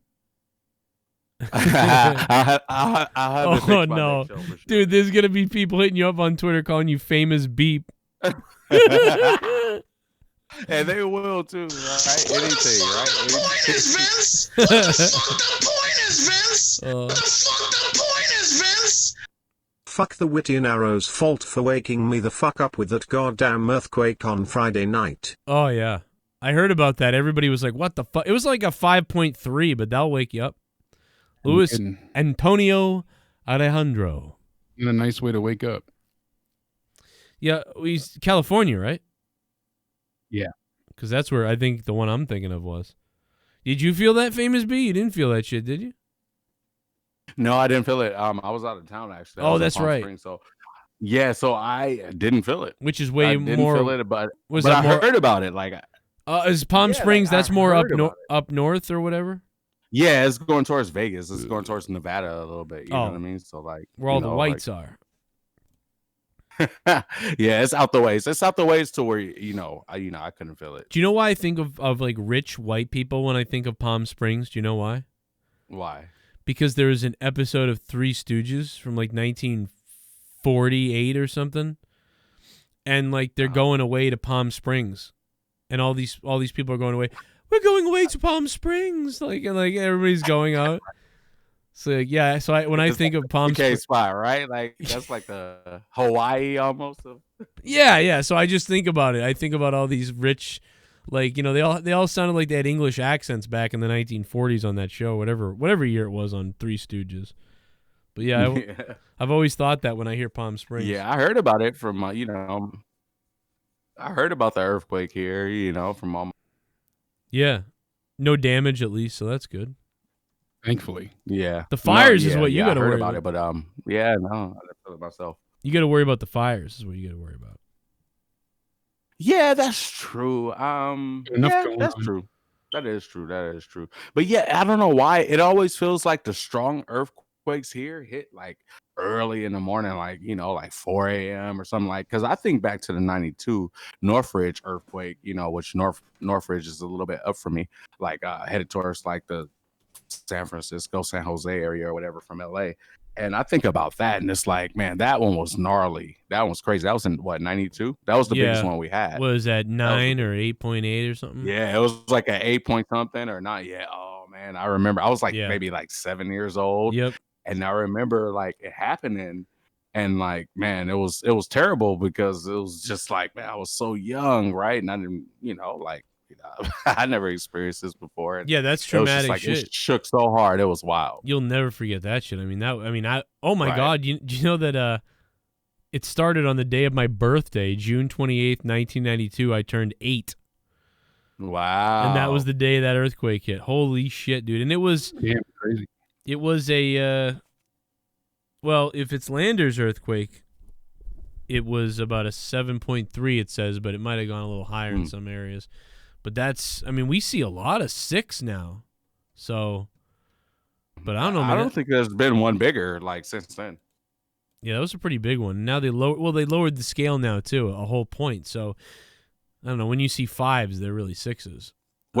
Which makes sense because you said it was a 7. Yeah, 7.3. So it's probably an 8. Yeah, see, like back then, before they lowered that scale, it was an 8.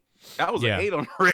Yeah, because 7 don't sound right. It was way worse because we saw it on the news. Like, yeah, I don't know. It sounds, or at least where it was really detrimental. Maybe it's where it was. The fact that it was right in like where everyone's living, because a lot of times they happen a little bit away and then you feel it really bad where you are, but it's nothing like that was.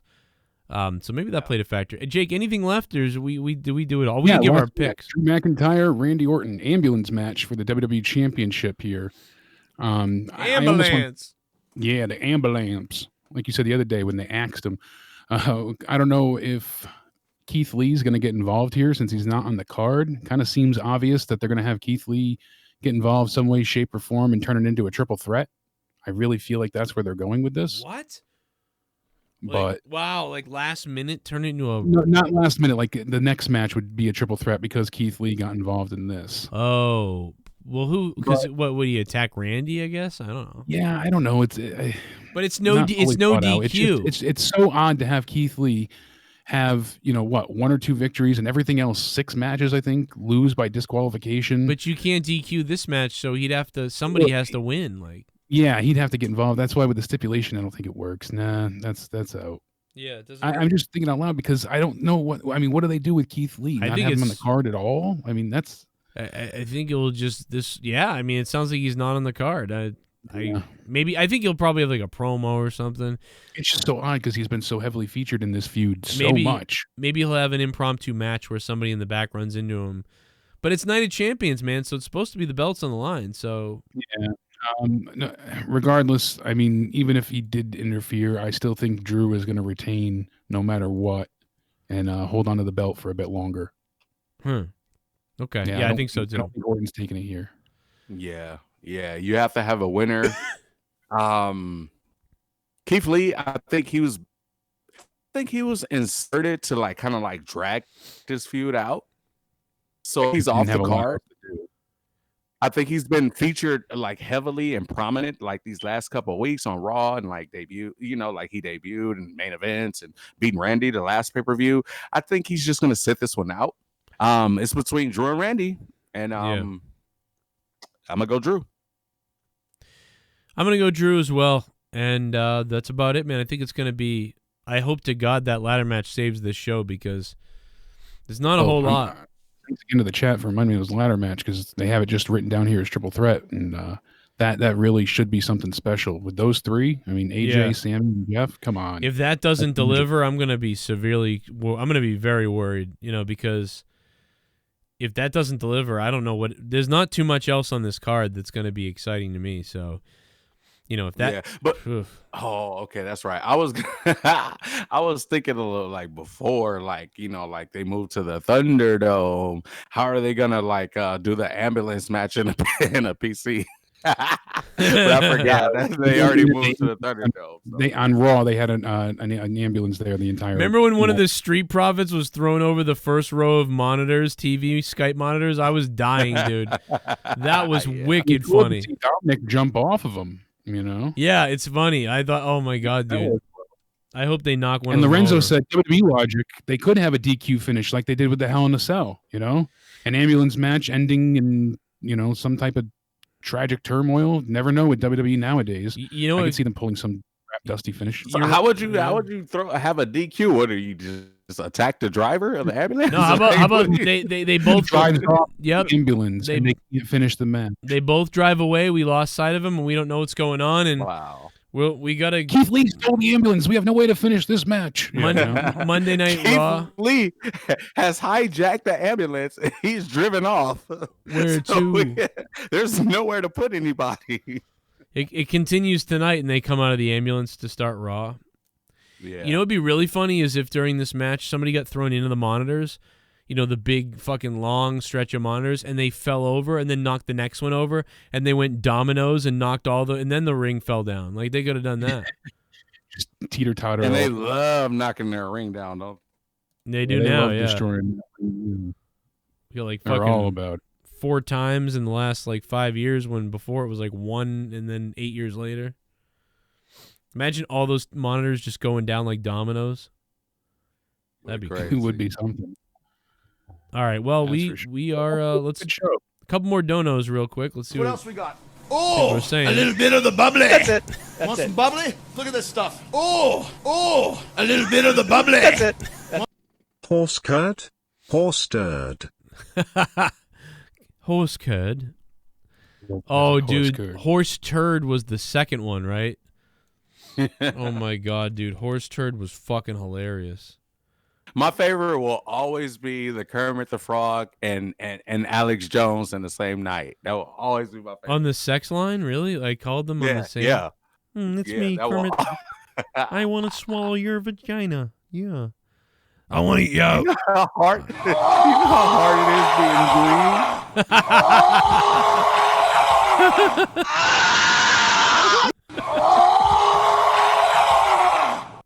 Joe Cronin, Jake DeMarco, what's good, fellas? What's up? Merchandise is in the works once it's final. I guarantee Therese that word again. Vince McMahon voice. I guarantee a shirt for both of you. Give us a nice promo. Appreciate the love. Follow us now. Shout out, baby. One last thing you got to do, Botch Club and the Wrestle Daily. Get over there and Instagram, follow them. They're going to have me going viral on there, fucking people up in their chat. And if you love wrestling botches and wrestling highlights, Botch Club and the Wrestle Daily is where to be. Plus, we're here with Famous B. We're going to give him a Botch Club t-shirt. He's going to wear it, and then he's going to run into people. And yes, sir. Absolutely. I'm going over to follow Botch Club right now, as a matter of fact. I haven't done so yet. The Smack famous myself one. on my hand. Famous one. Yeah. There they are again. Also, Joe and Jake, I'm very close to the British Bulldog's daughter, and her birthday is Saturday. All she wants is her dad's Instagram to reach 50K. It's almost there. Please help with a push and show the Instagram. I will show her and have her thank you. Oh, hell yeah. Like, are you kidding me? The British Bulldog's Instagram? How's he doing this? Oh, man. That's wild. Oh, man. Me and Davey Boy Smith Jr. are born on the same day of the same year. Wow. Which is August 2nd, 1985. We have a new member of the That's JCS Army. Ooh. Yo, Giant Killer Johnson, thanks for becoming a member down below, man. You can have special access and icons and access to the member hangouts, man. Thank you very much for dropping that membership on me. That's really cool, bro. And thanks to Sam who did it last week. Here's the British Bulldog. Obviously with 46,500 followers. So I guess everybody can maybe retweet it out, spread the love, and hit the follow, and that's pretty cool, man. Almost at 50K. I love. We all love the British Bulldog growing up, and his like you said, Davey Boy Smith Jr. and got to know. Yeah, his daughter's account is Georgia J. Smith on Instagram. Okay, we'll check her out too. Oh, there she is. I just followed her.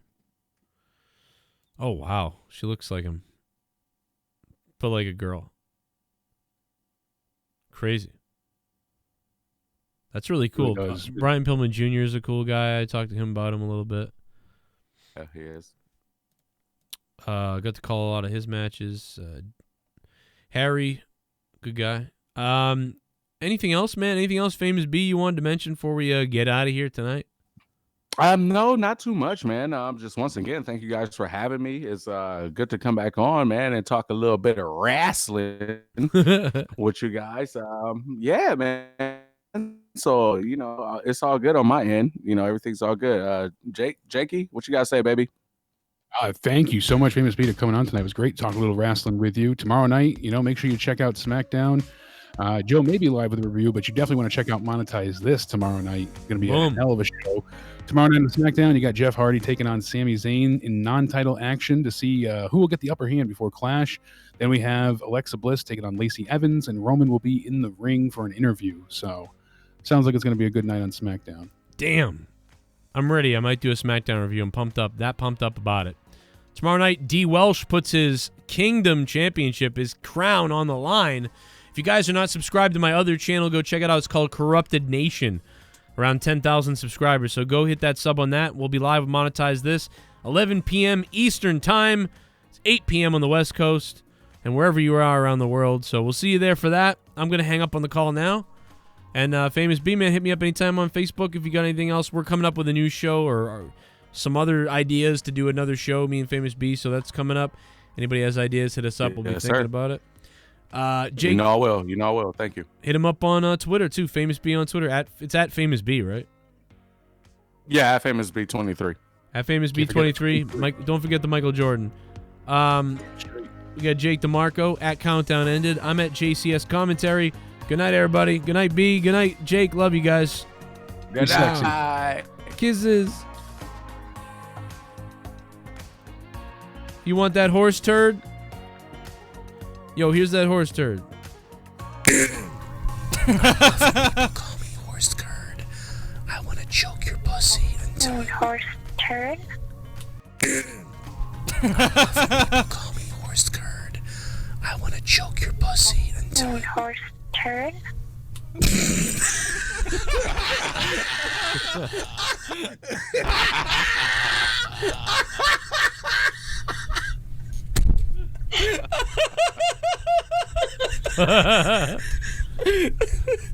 Hello, horse turd. Horse curd. Horse curd.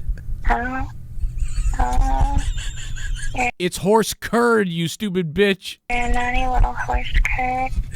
Yeah. Yeah, I want you to force feed me horse curd down my throat. I love when people call me horse curd. I want to choke your pussy until horse turd.